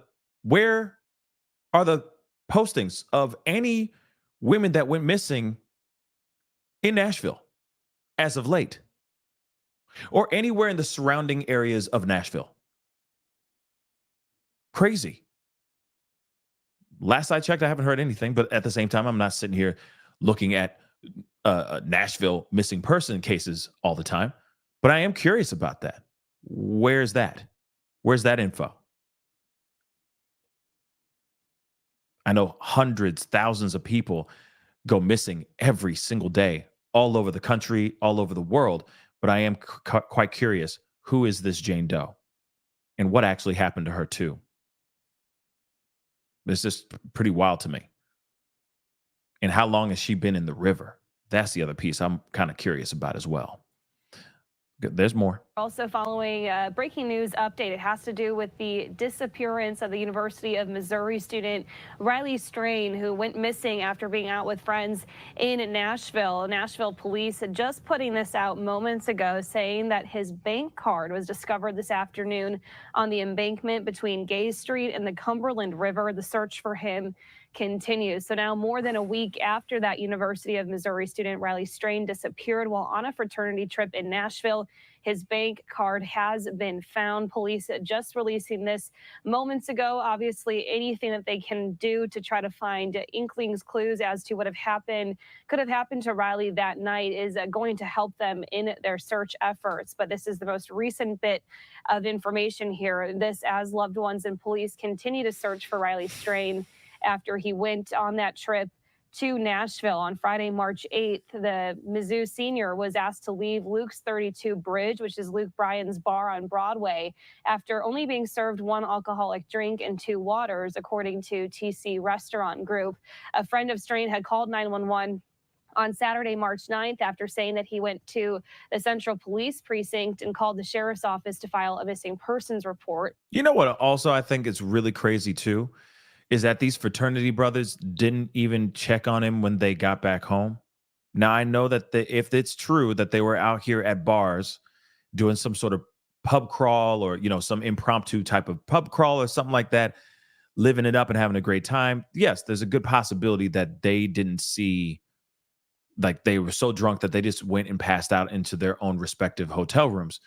But I do think it's weird that no one went to just check in on their brother. Like no one checked in on him at all until the very next day. And I get it. There's a part of me that's like, okay, you're going to go home or go to the hotel room. You're going to pass out. Sure, you're going to sleep off a little bit. But at the same time, like you didn't call for a very long time. I don't know. I find that odd. If in my own like drunk mind, I would be concerned about my brother. Sure, he left and he went home by himself, fine, or went to the hotel by himself. But I'd be knocking on his door, I'd be calling his phone, I'd be checking in on him, right? If I'm right next door, I'm going, okay, knocking on his door, hey man, You good? Something, right? Let's go get something greasy. Something, Man, I'm hungover. You? Something. Reach out. See what's going on. But it's interesting. It's just interesting. It's just interesting. Strain's family, who's from Springfield, Missouri, said they drove down as soon as they got the call from his fraternity brothers last weekend about his disappearance. They've remained in Nashville all week, searching to try to find the 22-year-old. And although some cameras captured the soon-to-be graduate making his way through downtown, heading towards the courthouse, his family explained that there are some gaps in cameras that are pointed in the wrong direction that make it hard to know exactly where to look for Strain. And so the search is very much active and ongoing. Police trying to update to the investigation as much as they can, but there have been several videos, like we said, that they've been trying to piece together where you can see Riley noticeably stumbling and falling over. A lot of questions as to how he left, why he left alone. The bar saying that they had only served him 1 drink and 2 waters. So still so many questions remain when it comes to this investigation, but the big update here today is that his bank card has been discovered. Again, it was an embankment. Yeah. I mean, that is to me, that's a very big piece of information. That's a huge development in my personal opinion. Yes, that's not him home. Okay. That's not him found alive and in one piece and safe. But at the same time, it does tell us something. I think foul play is involved here. I really do think foul play is involved. I'm shocked that 5-0 has not even thought about that. That hasn't even crossed their minds, not even once yet. It seems like that. I know that's a little bit of an exaggeration, but at the same time, it's crazy that they're like, nope, there's no foul play yet. It's like, yo, come on, man. Let's keep it a buck. This is foul play it's smeared with foul play. Smeared with foul play. Come on, man. Notorious G, thank you so much for the 2. I found what I was referring to. I sent a FB message. Okay, I'm gonna take a look at that. I'm gonna take a look at that. But what say you guys? Okay. What? Ashley H. They announced tonight is a criminal investigation now. What? Is that true? Is that Trudeau? Hold on. Is that Justin Trudeau? Hold on.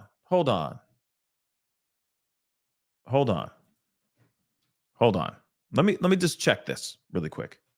Okay? Because I have yet to see anything about them saying criminal investigation. But there's a new article update. It's just talking about finding the card, his debit card.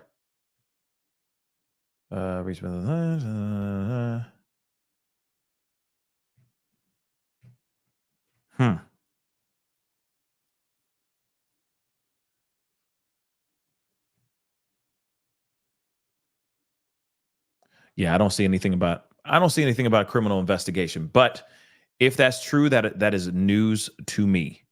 That is very much news to me. I'm not seeing that at all.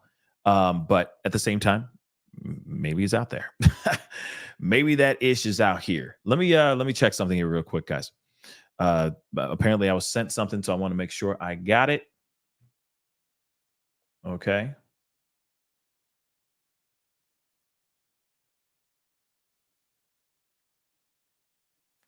Let's see. Oh, shout out to our man G. Shout out to G, baby. Oh yeah, he said it would be awesome to have her on the show. Apparently she contacted the family, which is great. That's dope. But this is interesting though. Let's take a look at this. But I don't know about all that it being a criminal investigation. I don't know about all that. All right? But this still is very interesting, and I want to share this with you guys. I think this is interesting. I've never seen this before, okay? So this is new for me. This is very small print. I'm going to read it for you guys. I'm trying to blow it up, but it's tough out here for a pimp. Okay, so So apparently they're saying I was working that last night, or I was working that night at last known location downtown. And I talked to Riley a couple times. I want to help find him. I also have children that age, and I can't even imagine how terrifying it is to know where to not know where your child is. I want to know if anyone knows where I can get flyers. So, but this is not any info. Guide me, blah blah blah. Greatly appreciated. Prayers for his safe return. I don't know if this is the actual one. Interesting. You spoke with him. Was he alone? Coherent? Yes, I was working, and I did see him and his friends that night, and spoke to him a couple of times. Interesting. Does she respond anymore?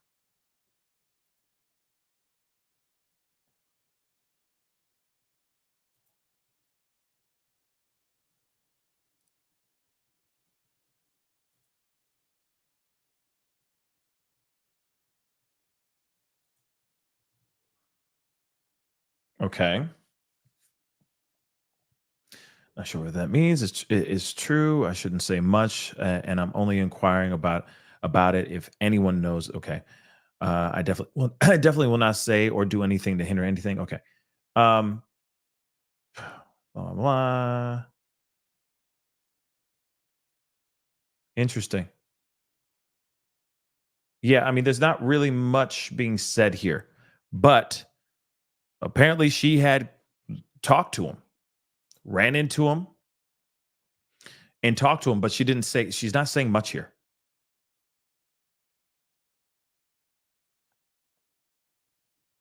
Hold on. Let me see here.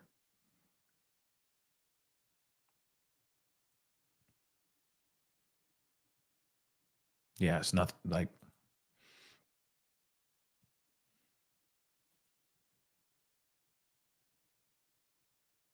Yeah, no, that's it. She's just somebody who worked there and talked to him. Apparently, she talked to him. Now, I'm just curious as to what was being said.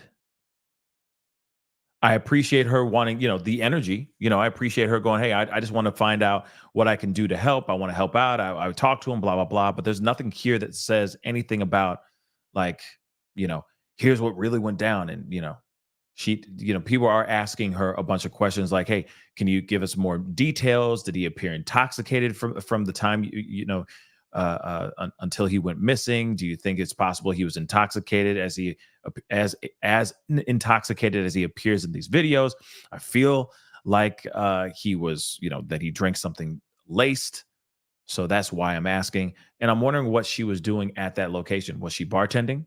Was she, a server? Who is this person? I am quite curious about that.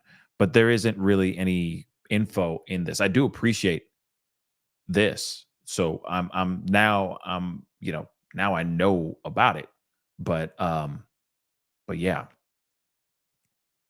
Hold on.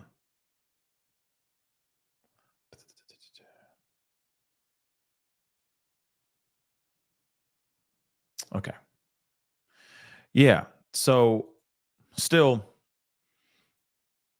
it's good to have, somebody who's saying, hey, I saw him, I ran into him, I talked to him, we had an interaction of some sort, but it doesn't automatically mean like, oh yeah, he was like this, and he was like, you know what I mean, blah blah blah. So I will try to reach out to her for sure and see if she can come onto the show. That'd be great, of course. So we can get a little bit more clarity as to what's going on here. But again,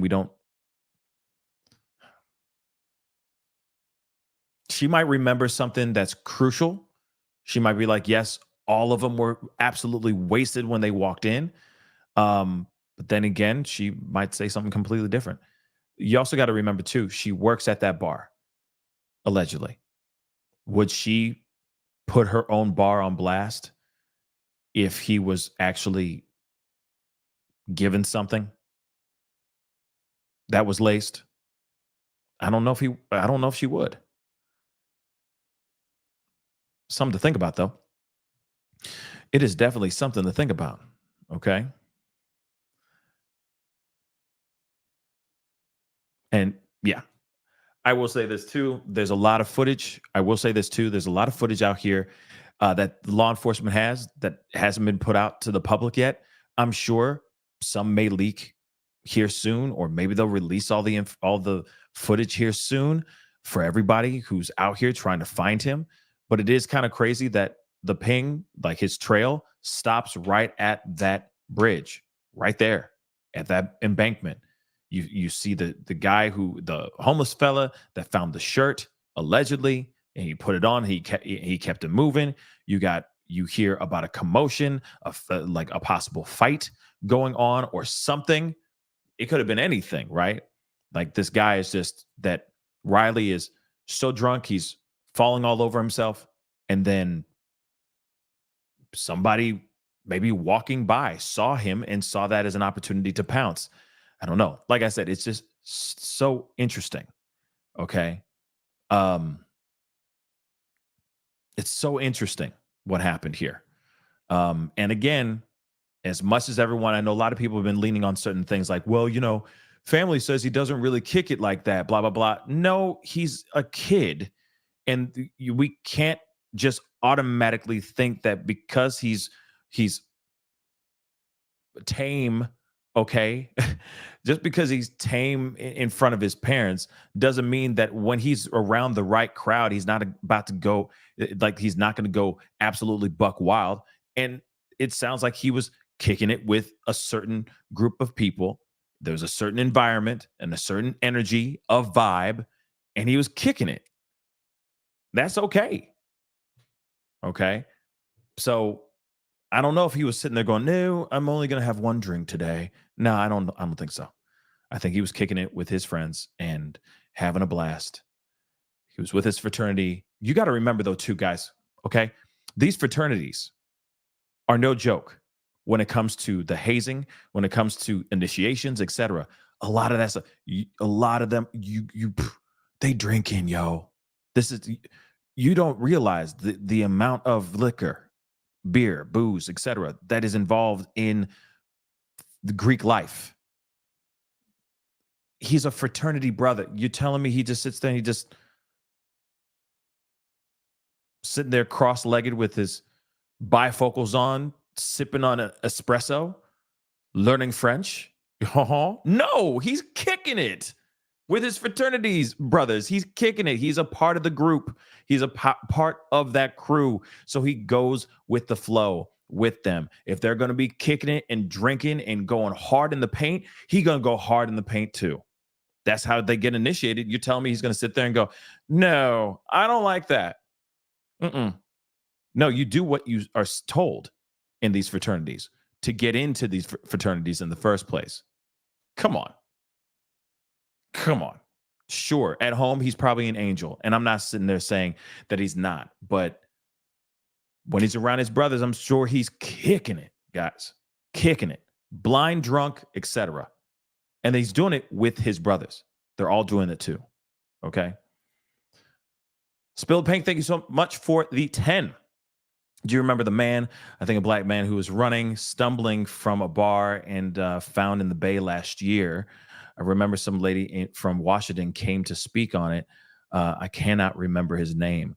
Oh man. Running, stumbling from a bar. Man, that's like you're going all the way back in the recesses of my mind. I don't like honestly, I can't remember the name, to be honest. Somebody out here might know it for real. But yeah. There's a lot of people, or there's a lot of stories like this, right? Where somebody will go and then an accident will happen because of drinking too much and all that. It happens, and I think that, again, that could have happened with him. And then again, he could have just been a target. It's unfortunate, but that's just kind of unfortunately how the cookie crumbles in this particular situation, But I really do think, regardless, that there's foul play here. A commotion. Who's the person that he ran into during that commotion? Who's the person that was yelling down back at that eyewitness? Who was it? Who was it? And where's that guy? Or where's that person? Does he have some of his belongings? And if he walked away, why did he walk away from the guy? If he was that messed up, why would he leave him be? And I understand, like me, I guess I'm just a nice individual and I care about people. But if I ran into somebody that was in that bad a shape like Riley, I'd be trying to help him. Yo, where's your friends? You okay? Do you need anything? Can I get you can we, you know what I mean? Can I get you an Uber? Something like that. Where do you need to go, bro? You lost? Something like that. There'd be a conversation at least.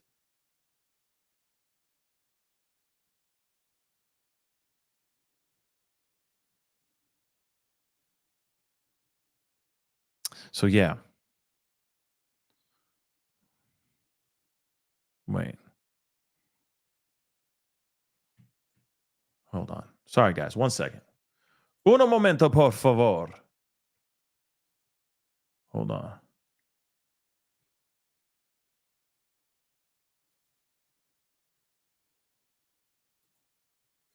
One second, guys. Nope. Okay.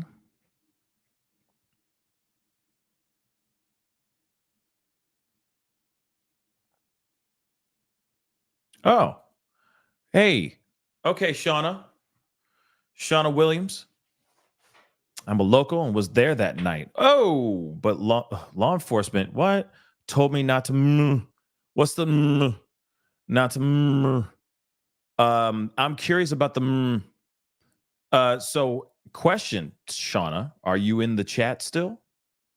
Are you still here, love? You still in the chat, love?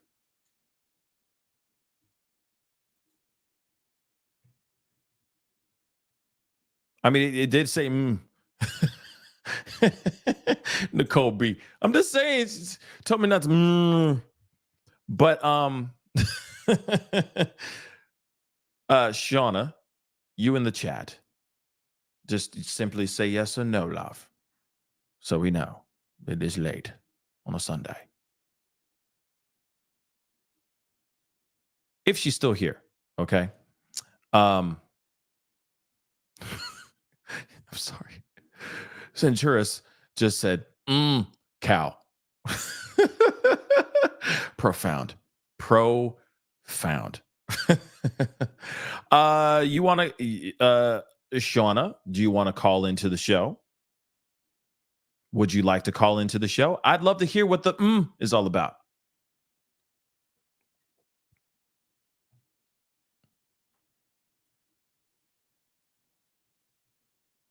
Let me know. No pressure. If not, it's all good. You know? Yeah, okay. I see you, Shauna. Oh, there's a delay like a mug coming for Shauna, I think. But if you're down to call in, Shauna, then I can throw the phone number in here and you can call in if you'd like, because I'd like to know what the is about. Because that's not fair. You typed in, law enforcement doesn't want me to, doesn't want, like, what is that? What is that, Shauna? Now I want to know.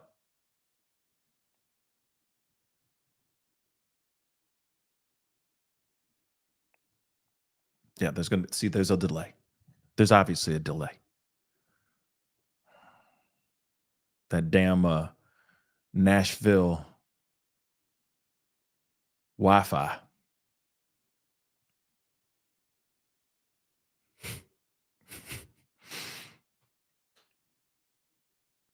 Not credible?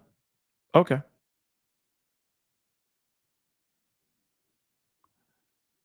I am curious, though.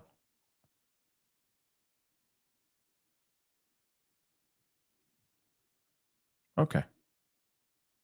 Never mind. You know. Okay. So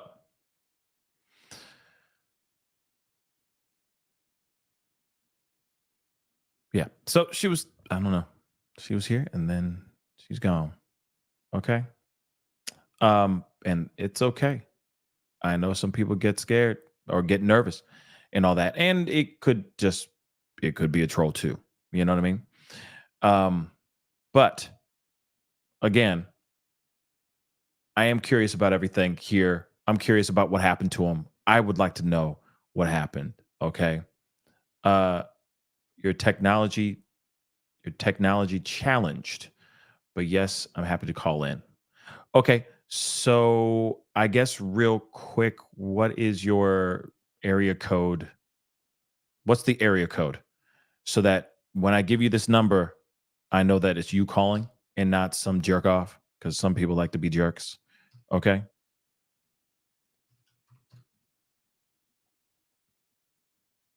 Thank you guys. I appreciate you guys helping me out.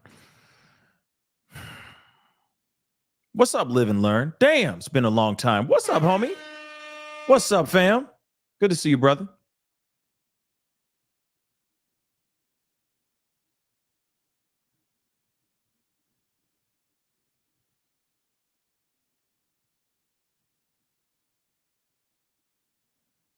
Anytime now.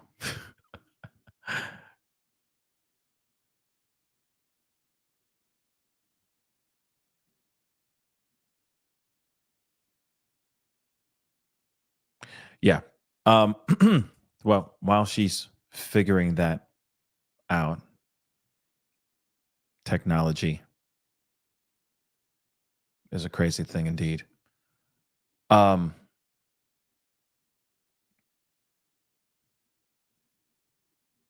yeah, I'm curious about who else was there. Because there's got to be other people that were actually inside the bar. You see what I'm saying? Like, this is a busy bar. So yeah. Oh, okay. Okay. Here is the number. It might take her a little bit to get to call in, but it's only for Shauna. No one else call. I'm going to hang up on you. That's it. So do not call.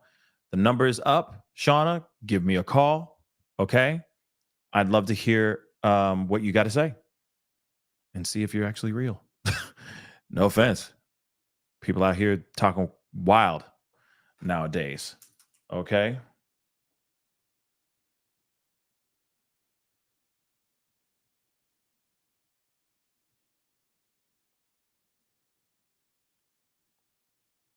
Okay.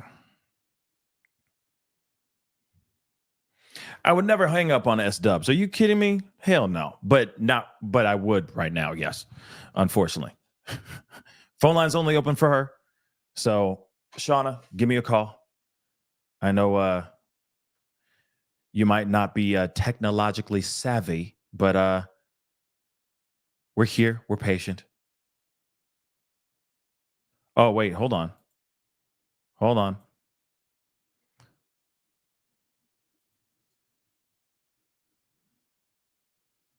Yeah.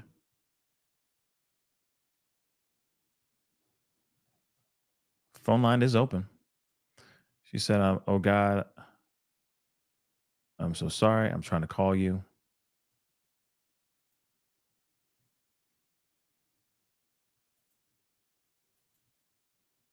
Yeah. I don't see any phone call.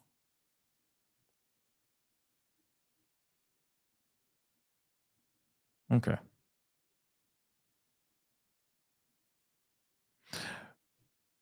I will wait a little bit, a tiny bit, okay? But if it's not calling in, that's interesting.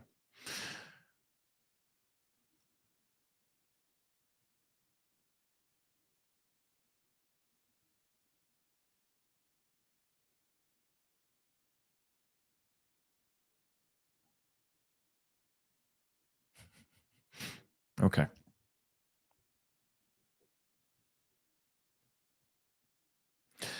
Anyway, there it is.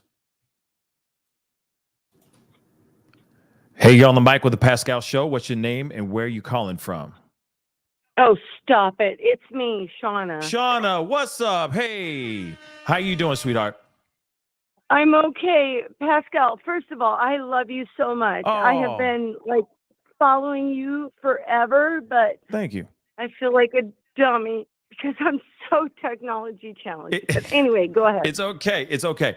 Well, first off, I want to say thank you so much for being on the show and Absolutely. and calling in. So you were in, just so we understand, because I know I've never met you, and all that, but you were in Nashville in Luke's 32 Bridge bar at the same time that this young man, Riley Strain, was there. Yes, and I actually I work there, like, so just saying that, but Wait a second, you work yes. there too. Well, oh God, okay. Shoot. Oh, I just should have say thought it. about this. I mean, you already ripped the Band-Aid off. I mean, you might as well just say it, girl. So I have affiliation with them. I'll say that. Yeah. Fair enough. It's been a lot since that day, but I was there, and oh God, okay. Okay, can I ask you yeah, something? Go ahead. Yes. What's the hesitation about? I'm just curious. What are you hesitating about? We've been told to not speak. Oh, that's yeah. Gotcha. Well, your secret, no one's listening. So it's just between you and I'm kidding. Yeah, of course. Of course. I'm kidding. Just, But just me and you, Pascal. just you and me and a couple of people. So Yeah. I'm curious. Okay, so they said not to say anything. All right. Fair enough. Yeah. But We're on lockdown. But what are some things that you can say? You see what I'm saying? Gosh. Like, okay, so Okay. can you at least let us know? Did you see Riley that night? That night. I did not realize that I saw him until after the fact, but yes, I did. And I love my town. I love my city. Of course. But it's become a shit show. Oh crap. Sorry. It's okay. It's a late show. Okay. You can curse all you want. Shit. Okay. There you go. Okay. You're not alone. Okay. Continue. Okay. So it's become quite the crap show Mhm. lately. It's about money and oh God. Okay. It's I'm 49 years old. Let me tell you this. I have worked in downtown Nashville on Lower Broadway for 22 years. And it used to be a place that all of us locals would go. And I'm a performer, and it was just a good place to go. But over the last 6 years, not so much anymore. And I am not surprised by this at all. I have my own opinions on what happened, and I'm not allowed to speak on them, but it's very suspect. I'll say that. Okay. Can you expand on why it's a little suspect? Because oh gosh, okay.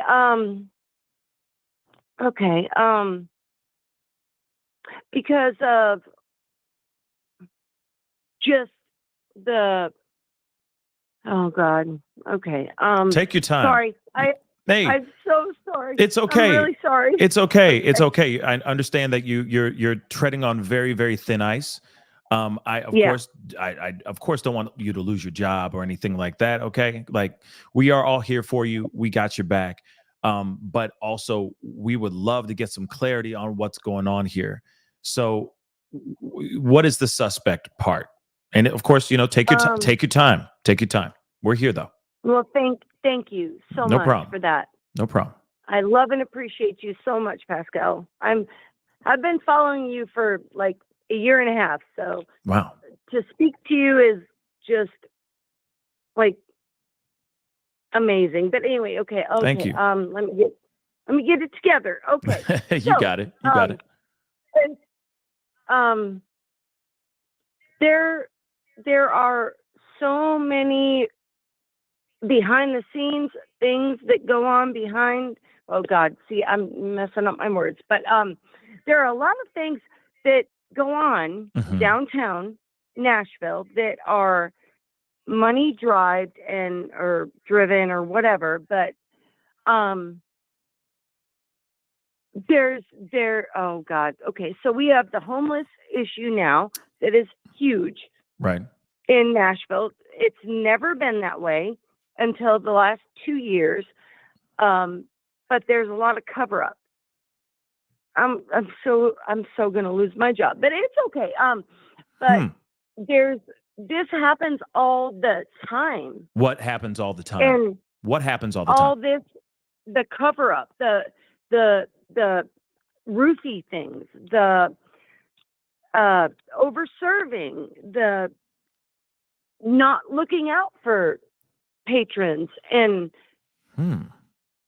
it's like, listen, this guy was not overserved as far as what he bought.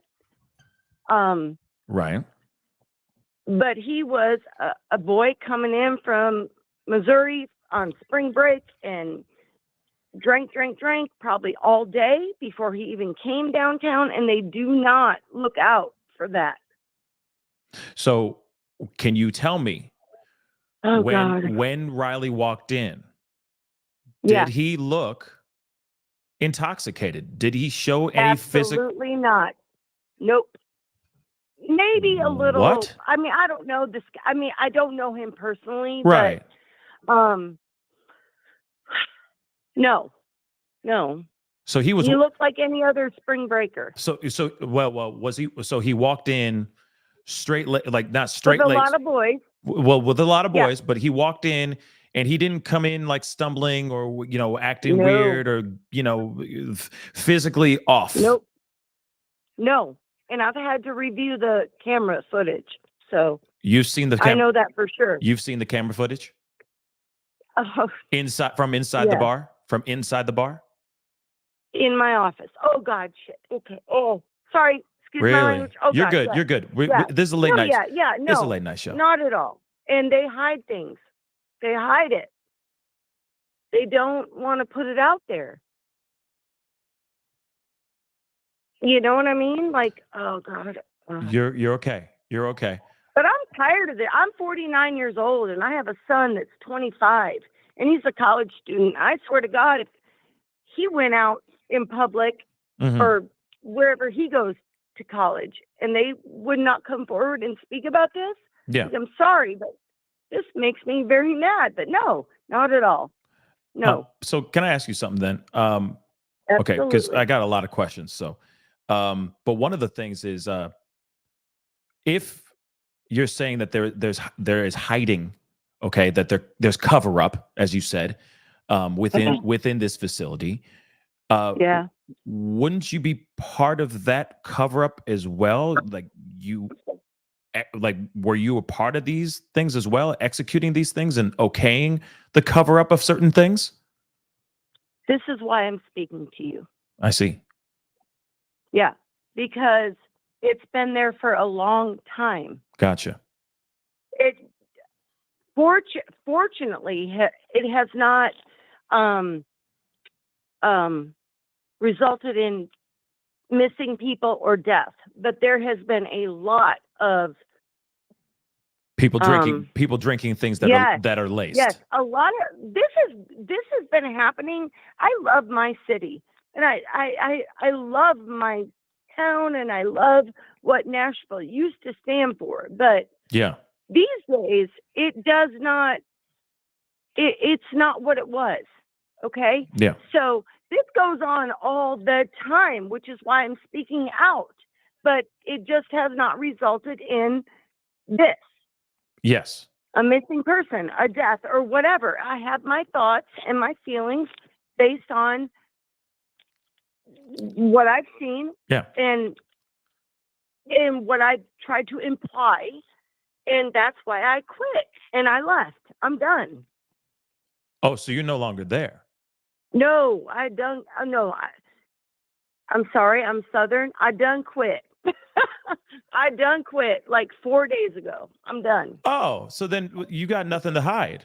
You got nothing to be worried about then, right? Yeah, well, but I have law enforcement Telling you to telling you to yes. What's Yeah. what It happens to be my spouse, so I'm on that for now. Yeah. So your spouse is involved in law enforcement. Yeah, well, in the investigation, yeah. Oh. Yeah, I'll just say that. Really? Crap. Okay. And I just realized my freaking real name is on here. So No, well. we don't see it. Okay.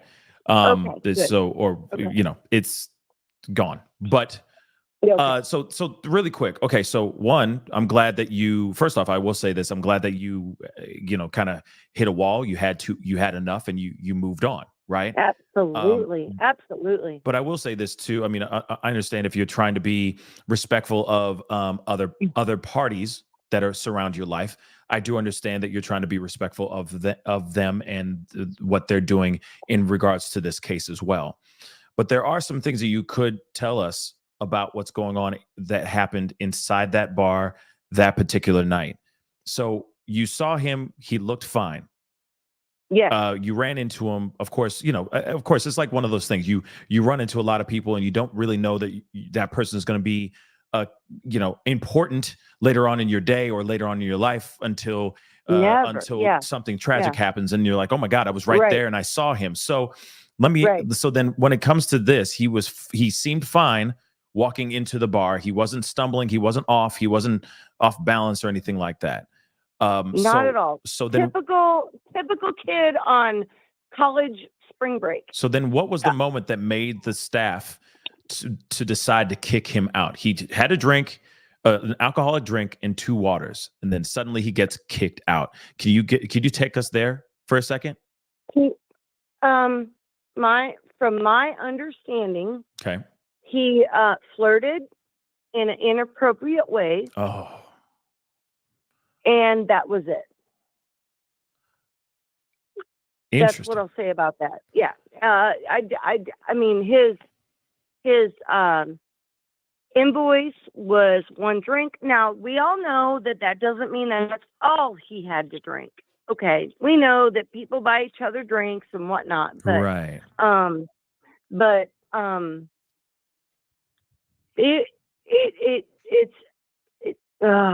Which is why I don't work there anymore. It seemed very suspect from the beginning. And I'm, like I said, I don't know if he was roofied or if he was, but the protocol, let me tell you, the protocol in Lower Broadway is for security is if you have to take a patron out, you have to make sure they have a escort that is and good, like at least not inebriated, or you got to make sure they go out with a good escort. Okay. And if they don't have one, then there are law enforcement all around the bars. And that does not mean they're going to be arrested, but you take that patron out and you say, listen, he's kicked out, she's kicked out, they're not sober enough, or they're not in good standing, so we need to make sure you call an Uber, a taxi, whatever, and they confirm that they're gone. And in my experience with this recent event, I'm just going to say that is the buddy should not have been brought back in, because he was supposed to take or make sure that this kid, that Riley went home, was in an Uber or in a taxi or what. That is the protocol. And this is why I'm angry, because he never should have been left like that. And that's the protocol. Okay. So the protocol, the bar messed up their protocol. They didn't do what they said that what they usually do, which is making sure that he had a buddy, that there was a buddy system of some sort in place, and that didn't happen. The guy went back into the bar. The fraternity brother went back into the bar, and he should have left with him. He should have gone with him to be like, make sure he gets in an Uber, or make sure he gets his ass home or to his hotel in one piece. That's what should have been that should have happened, and it didn't happen. So, And that is the protocol with all the bars on Lower Broadway. That's the protocol on all the bars. And now that's a good piece of information. That's good to know. Now let me ask you this then. How did he? Okay, because you say that this is like the cover up, and there's these things that are going on within the bars where people are drinking laced stuff. So how is that even happening in the first place? And why is it just at random? It seems like with these people, why is it in there? What's up with this laced drink thing? Can you explain that? I can't. I can't. I don't know, but it's rampant. I can't explain it because I know what we serve our patrons, and I don't know what happens after that, but I know there's a lot of outdoor areas where they can smoke cigarettes. Did you serve him? Did you serve him the drink? No, I did not. Do you know who? Do you know who served him the drink? I do. And has that person stepped forward and spoken out, or anything of that sort? Or is the bar protecting that individual right now? No, I know that everyone. Everyone has been forthcoming. I'll say that. I can't. Yeah. Okay. Even though I don't work there anymore now, they have been forthcoming. Yes. But you have to understand that this kid, I say that, God, in such a respectful way to his parents. Like, it's so heart-wrenching. I say this kid in a nice way, but of course, he was out on the smoke deck and had a cigarette or a vape or whatever. But when they go out there, they set their drinks down, and Lord only knows what happens then, right? And right. We have minimal security, although it's better than what it was. Not just Luke's, but any bar downtown. It's still not enough. But they set their drink down, and when they're inebriated, they do their vape or smoke their cigarette because they're drinking. Right. And you never know what's going to happen, right? But I don't believe, honestly, in my heart, and I've seen things happen, and I've caught it, and I've taken care of it, but I don't believe that anything happened to his drink in the bar. Interesting. At that time, as far as him on the deck smoking a cigarette, whatever, but they never should have let him go without a buddy. Ever. And then you get these, we've got such an overabundance of homeless people lately that, and I'm not trying to be like ugly or judgmental. Like, no, I'm not at all. all. But you're just putting in you're giving me the elements here that there's a big surge of I guess how the houseless and the homeless living in that area. Of course there is laced drinks happening in the area as well. Crime is going up at an all-time high.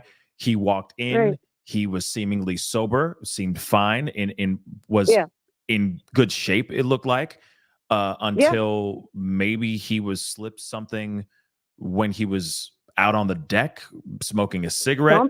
But you also said that he got kicked out because of making an inappropriate pass at another, like a female patron.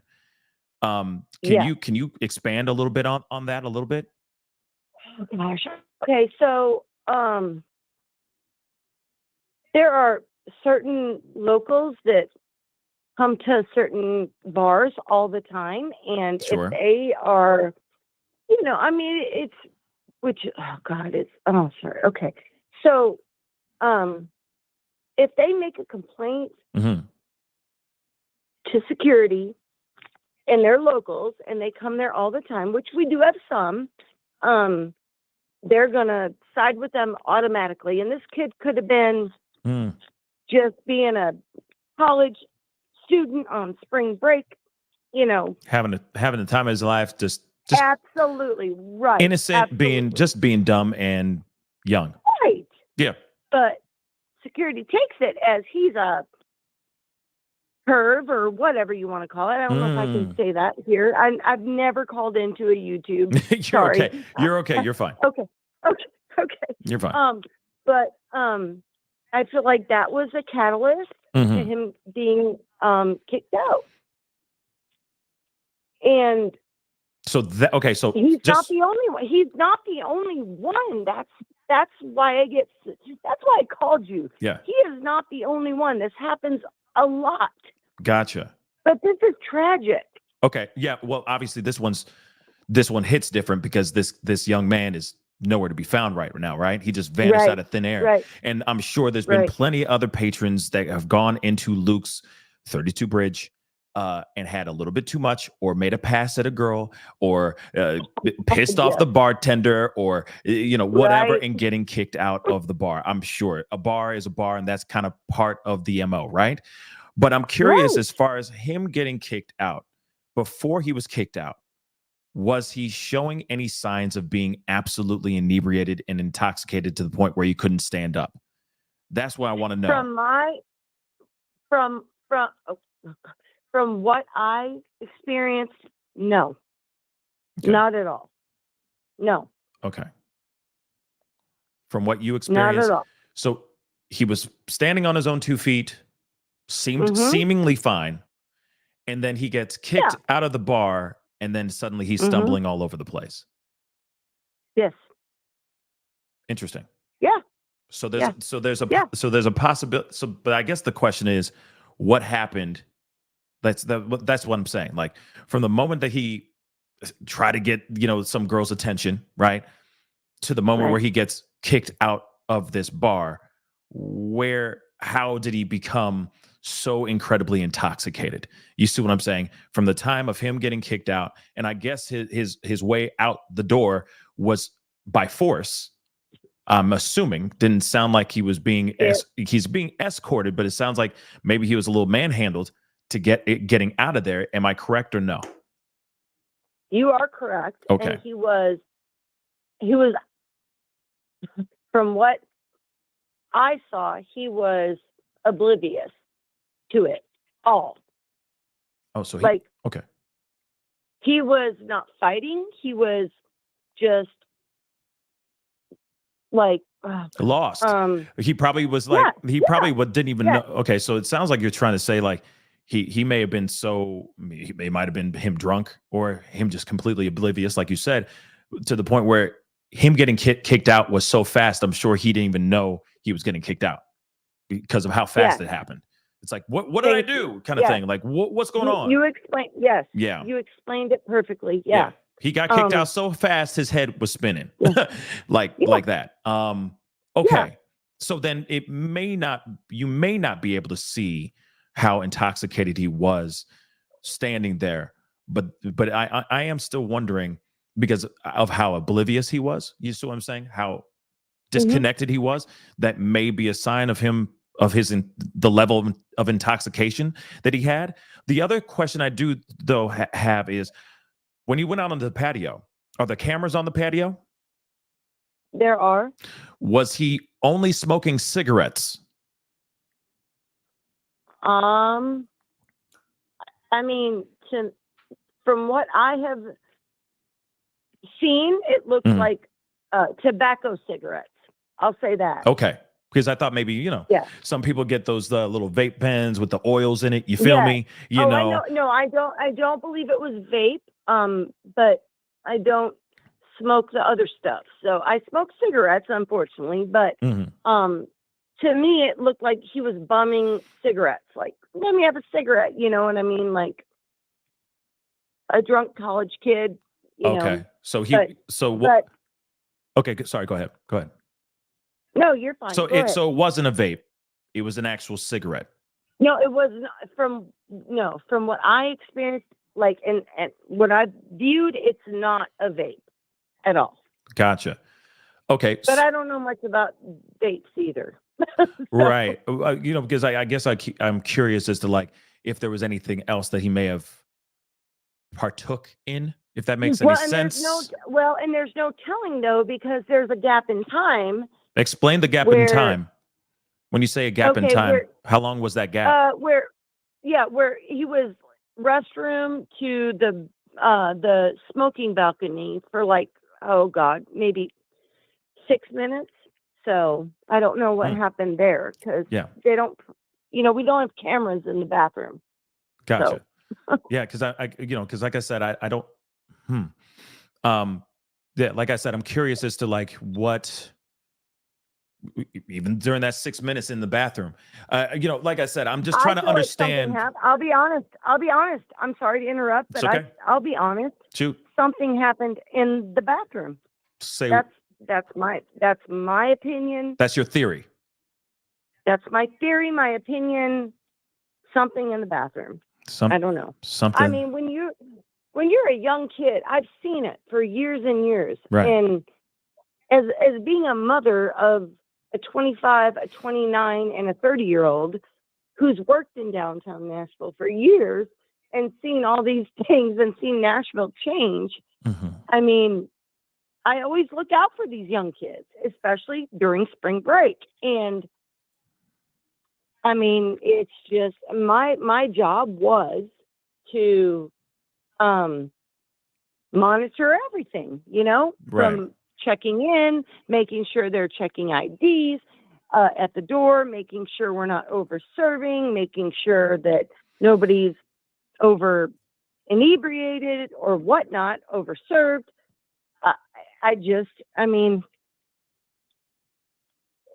It just seems, that's why I'm done. I see. There's a lot. It's a lot. And yeah, it doesn't seem right at all to me. And like I said, I've seen it, but not to this extent. I see.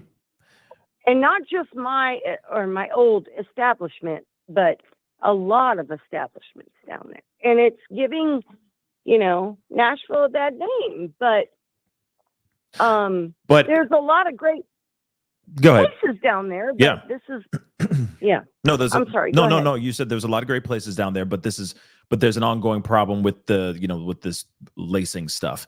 So, okay. So question though, you said that it's a problem, but then at the same time, you're saying that are you saying that you think he got something laced or not? Because if it's a problem, I do. Go ahead. No, I do, but I do not believe that it came from an employee. Oh, okay. Yeah, I do not believe that it came from a bartender, staff member. Gotcha. Right. Okay. I believe that it came from some, hey, I'm a college guy. I'm in the bathroom. Hey, man, you want to do this, that? Because we've had to like police that as well. You know what I mean? I mean, booger sugar. I get it. And other things. Right. You got it. Okay, there you go. Oh, I'm fully with you. I got you. Yeah, but I do know that when that kiddo came into the establishment, not our, I'm no longer the establishment. Right. He was not in any way inebriated or out of control. And it's gonna come out. They're gonna show the footage. They need to. They have to. They have to. TBI is requesting it, and unfortunately, because of the investigation, it's not going to be out there just yet. But it's gonna come out. The footage of him coming in, seemingly like not perfectly normal, but a normal kid his age on spring break, Right. maybe he had a few drinks before, but he was in no way out of control. I'll say that. When he first walked in there. And then Right. suddenly Absolutely. he was on one. And then he was trying to holler at a girl and then pissed off some locals, some regulars, and then got quickly kicked out of the establishment, and was left to fend off into these Fend for himself. fend for himself in these Nashville streets Yeah. all by himself. Very, very interesting information. I will say this. I do appreciate you calling in and giving us this information, because I'm curious about it. You said he walked in seemingly, I wouldn't say sober, but upright Normal and doing is- fine. Yeah. Right. Right. But he Yeah. wasn't walking around weird like a zombie or No. stomping around No. like he was in these videos. So then Not at all. he's there. He gets his alcoholic drink. He's drinking it. He's having a good time. He goes out onto the patio, to have a cigarette or to bum a smoke from somebody. He does his smoke. He comes back in. At some point, he goes into the bathroom. He's in there for a little while, more than here's the other piece. Was that night busy? That's, I think, because go ahead. Oh God. Was it a busy night? Yeah, very, very busy. I mean, it's ridiculous. Like, it's ridiculous every night anymore, but especially during college, like spring break. So very, very busy. Okay. But even at you have 9:30. to understand, I've been downtown 25 years. So Right. But even busy is But busy, I get it. Busy is in the eye of the beholder. But with that, at 9:30, it was still busy enough for it to be kind of, not elbows to elbows, but busy enough for you guys to be out here hustling, bustling, and not really having a lot of leaning time. Does that make any sense? No, that makes sense. Yeah. I mean, maybe a little more than that, but okay. Because the other question I have is, when you say he went into the bathroom and he was in there for 6 minutes, let's talk about that really quick. If he went into the bathroom and it was busy, it might have been 6 minutes till his chance to go take a whiz. You see what I'm saying? Or he went straight into that. I don't know what the bathrooms are set up like that. Are set up if there's. Well, they're not. Hey, you would think we have. Oh God, yeah. It's the line is quite long for the bathroom. Okay. But so you see what I'm saying, though. So him being in that bathroom or going to the bathroom, 5 minutes of that could have been him just waiting for the bathroom. Does that make sense? Absolutely. Okay. Yes. Absolutely. So, if he was to do something in that bathroom, it would have to be very, very fast. So very fast. Something must have happened. Something must have happened on the patio, or when he was sitting there. My theory. The patio, or sitting on at the bar when he got his alcohol drink, even his water. Let's not forget that he could get laced there too. My theory is the patio, because we have attendants in the bathrooms. Okay. Like bathroom they hand you the toilet paper, the cologne, the paper towels. Like they get you in and out. I don't. In my gut, I don't think anything happened in the bathroom. It was on the patio. That's my opinion. Interesting. Okay. That's it. Okay. Yeah. Well, I mean, listen, I do appreciate you calling in. I'm very interested as to this whole thing. What actually happened to him. So I appreciate you caring so much. Oh no, of course. For what you do, man. I'm telling you. No, I appreciate you saying that. I really do. And it does. I will say this. It takes a lot of guts to come on here and give us this information. Because again, you're going to only give us what you saw in your perspective. And your perspective is, it's only one angle. Of course, the fraternity brothers have another angle. It's the bartender that actually served the drinks as well, has an angle. It's the bouncer as well. It's if it really was him trying to approach a girl, it's the girl as well. And Yeah. what Oh he, God. whatever he, if, like I said, if that's all accurate, And it's I be can't even interesting. speak on all of it right now. So Right. No, I understand. But I mean, when you can tell us more, okay. yeah, I'm happy to do so. Yeah, please please contact me, but come back in to the show and let I me know, will. because it doesn't matter. I know that there's a lot of people asking questions, and we're all, a lot of us are scratching our heads Sure. with this information, but Sure, at the of same time, course. it Yeah. is a perspective, Yeah. nonetheless. So it's nice to hear somebody actually in that actual bar at that time. So I do appreciate you calling in. It really means a lot. Thank you so much. Okay. And you know what? The crazy thing too is my niece she goes to Mizzou. She lives Oh, in wow. Missouri, and she goes. Yeah, that's the whole other thing about it. But So this hits home. yeah, This hits close. I get it. Yeah. Oh yeah. Yeah. Like my baby sister. I'm almost 50, and she's 39, and my niece. They live in Springfield, and my niece goes to Mizzou, and she is a classmate of his. So Oh, wow. I'll contact you privately if that's okay. Yeah. Beyond here. But it's crazy because I've been a subscriber for like 2 years to you, and I support you and love and appreciate all you do and your heart, and that I've never called in to anybody. So Well, that's why I did. yeah, no, I appreciate it. Seriously. Yeah. I That know means you a do. lot. That really means a lot. No, I know. But hey, you have a We'll great make rest more of your sense night. of this later. Absolutely. Yeah, we'll make more sense of this. We will. I'll contact you privately. Thank you. I appreciate that. Okay. We'll be talking soon. Okay. Absolutely. All Thank you, Pascal, and the Pascal family. Thank you. All right. Talk to you soon. Bye. All right. Bye-bye. Well, lot to take in.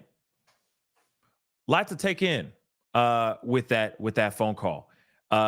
Did not expect that to happen. Let me keep that a buck. But I do appreciate her calling in and just giving us some information.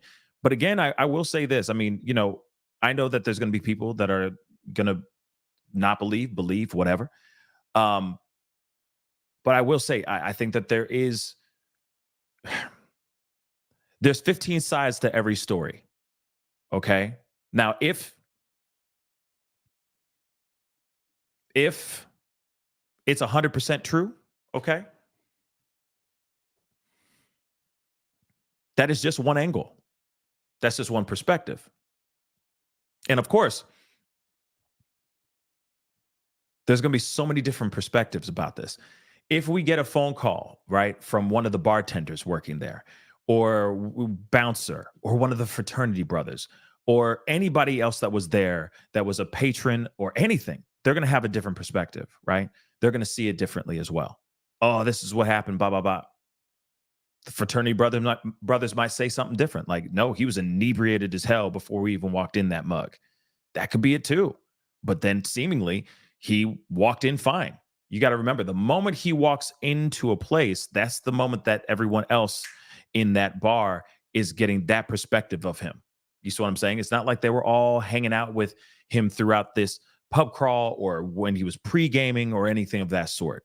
You see what I'm saying? As soon as he walks in, he could be straight-laced and like, okay, time to sober up, time to get in here and get focused, right? There's a good possibility of that. So he walked in fine, straight up, straight and fine, right? Balanced and good. But then maybe he took a drink.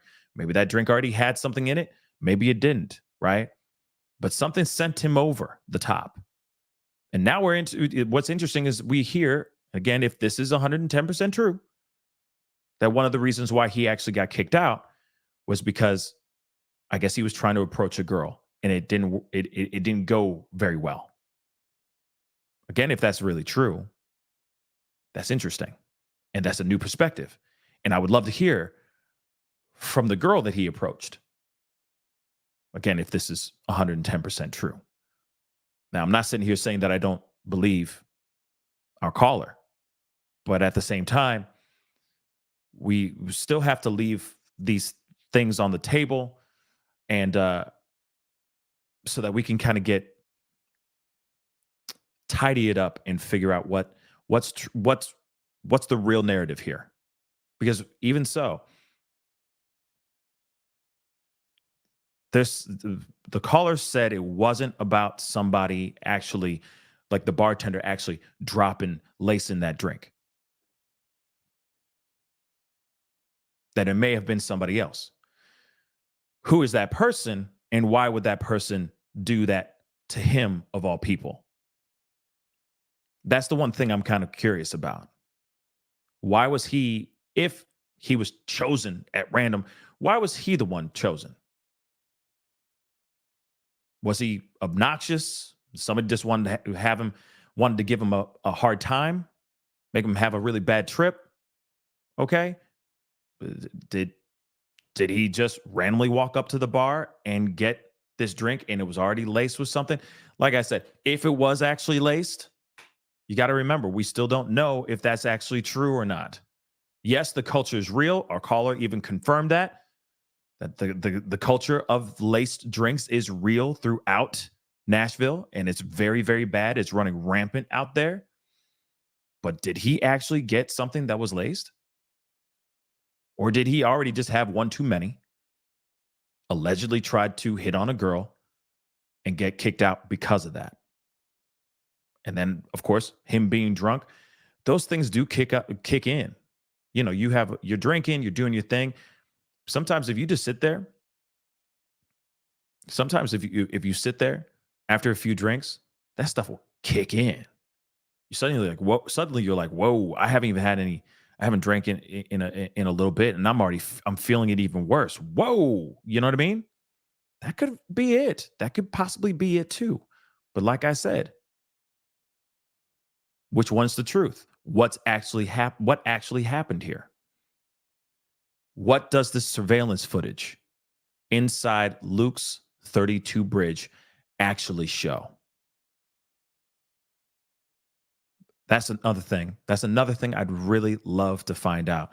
Again, he could have done a little toot. He could have done a little of that booger sugar. He could have gone onto that patio and smoked a little THC, if you feel me. You see what I'm saying? There could have been a gang of different things that could have happened that just sent him over the edge. But I think that one thing that's going to be extremely helpful is if we get the actual footage and we're actually able to see the footage with our own two eyes. That can at least break down a lot of this, okay? Like I said, I really appreciate the phone call. It's nice to hear from somebody from the inside. But I'm also wanting to hear from other people. I want to hear some others.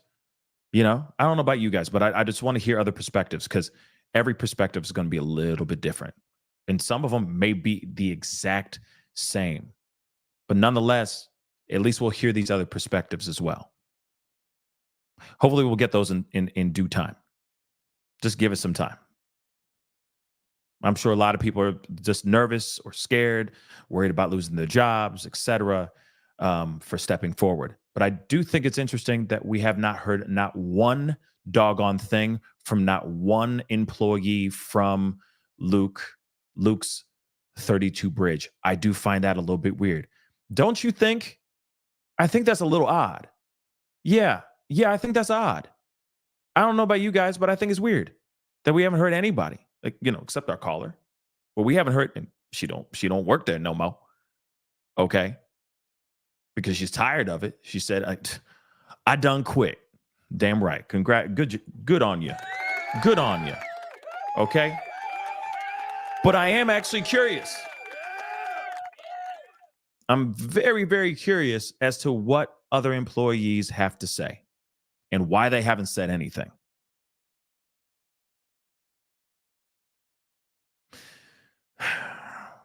Hopefully we hear some things very, very soon, guys. Real talk. We'll see what happens here. Hopefully very, very, very soon. Anyway, guys, that is the show. Woo-wee! That was a long late night Sunday night show. But I appreciate all y'all for being here. You guys are incredible. Thank you so much. Okay. It really does mean a lot. Did you hear me just do that? Woo-way! Like I've done enough Nashville that now I'm just woo-way! You know what I mean? No? I'll stop. I promise. I'll stop. But I do appreciate you guys for being here. You guys are amazing. Thank you so much for taking the time to watch this show and be a part of this conversation. We need it. Man, it was an amazing show, guys. You guys are amazing. And like I said, without you guys here, I'd be talking to a wall. So I appreciate all your effort, your love, your support, your comments, your super chats. For those of y'all who become new members, I do appreciate all that stuff as well. Okay? Yeet, yeet. Stop. Nah. But I appreciate you guys. You guys are amazing. So do me a favor, hit that like button down below, man. Oh my gosh, it would be amazing to see it get like past 1.8K. That'd be dope to see. Shoot, I'd love to see go past 2K really quick. Okay, so if you did appreciate the conversation, appreciate that phone call, etc., please hit that like button down below. Get it to 2K. Let's get it to 2K. That'd be fun. Let's have some fun. Okay, and if you're watching on X, please be sure to hit that like button. Follow me on X, The Pascal Show, one word over there. Okay, so I know a lot of you guys are over there watching. I appreciate you guys. Seriously, it really does mean a lot. All right, hit that reaction button if you're watching on Facebook. Please and thank you. Don't forget to hit that follow button if you're watching on X.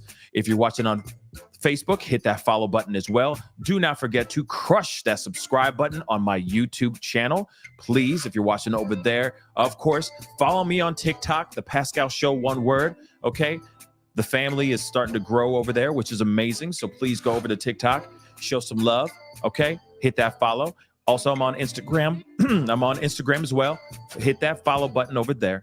Okay, you can hit that join button down below, become a member. Check out my Patreon, patreon.com/The Pascal Show. And you can check out my merch page, which is still pinned to the top of the chat and is also in the description box down below, pascalmerch.com. Okay, guys. Again, guys, you guys are amazing. Thank you so much for your energy and being here on a late Sunday night. But we needed to have this conversation for show. All right. And there's going to be many, many more conversations coming up very, very soon. We got a lot of talk to do. Anyway, guys, it's time to get going. Be good to yourselves. Be good to one another. See you guys soon. Have a good night, guys. This is The Pascal Show. Bye.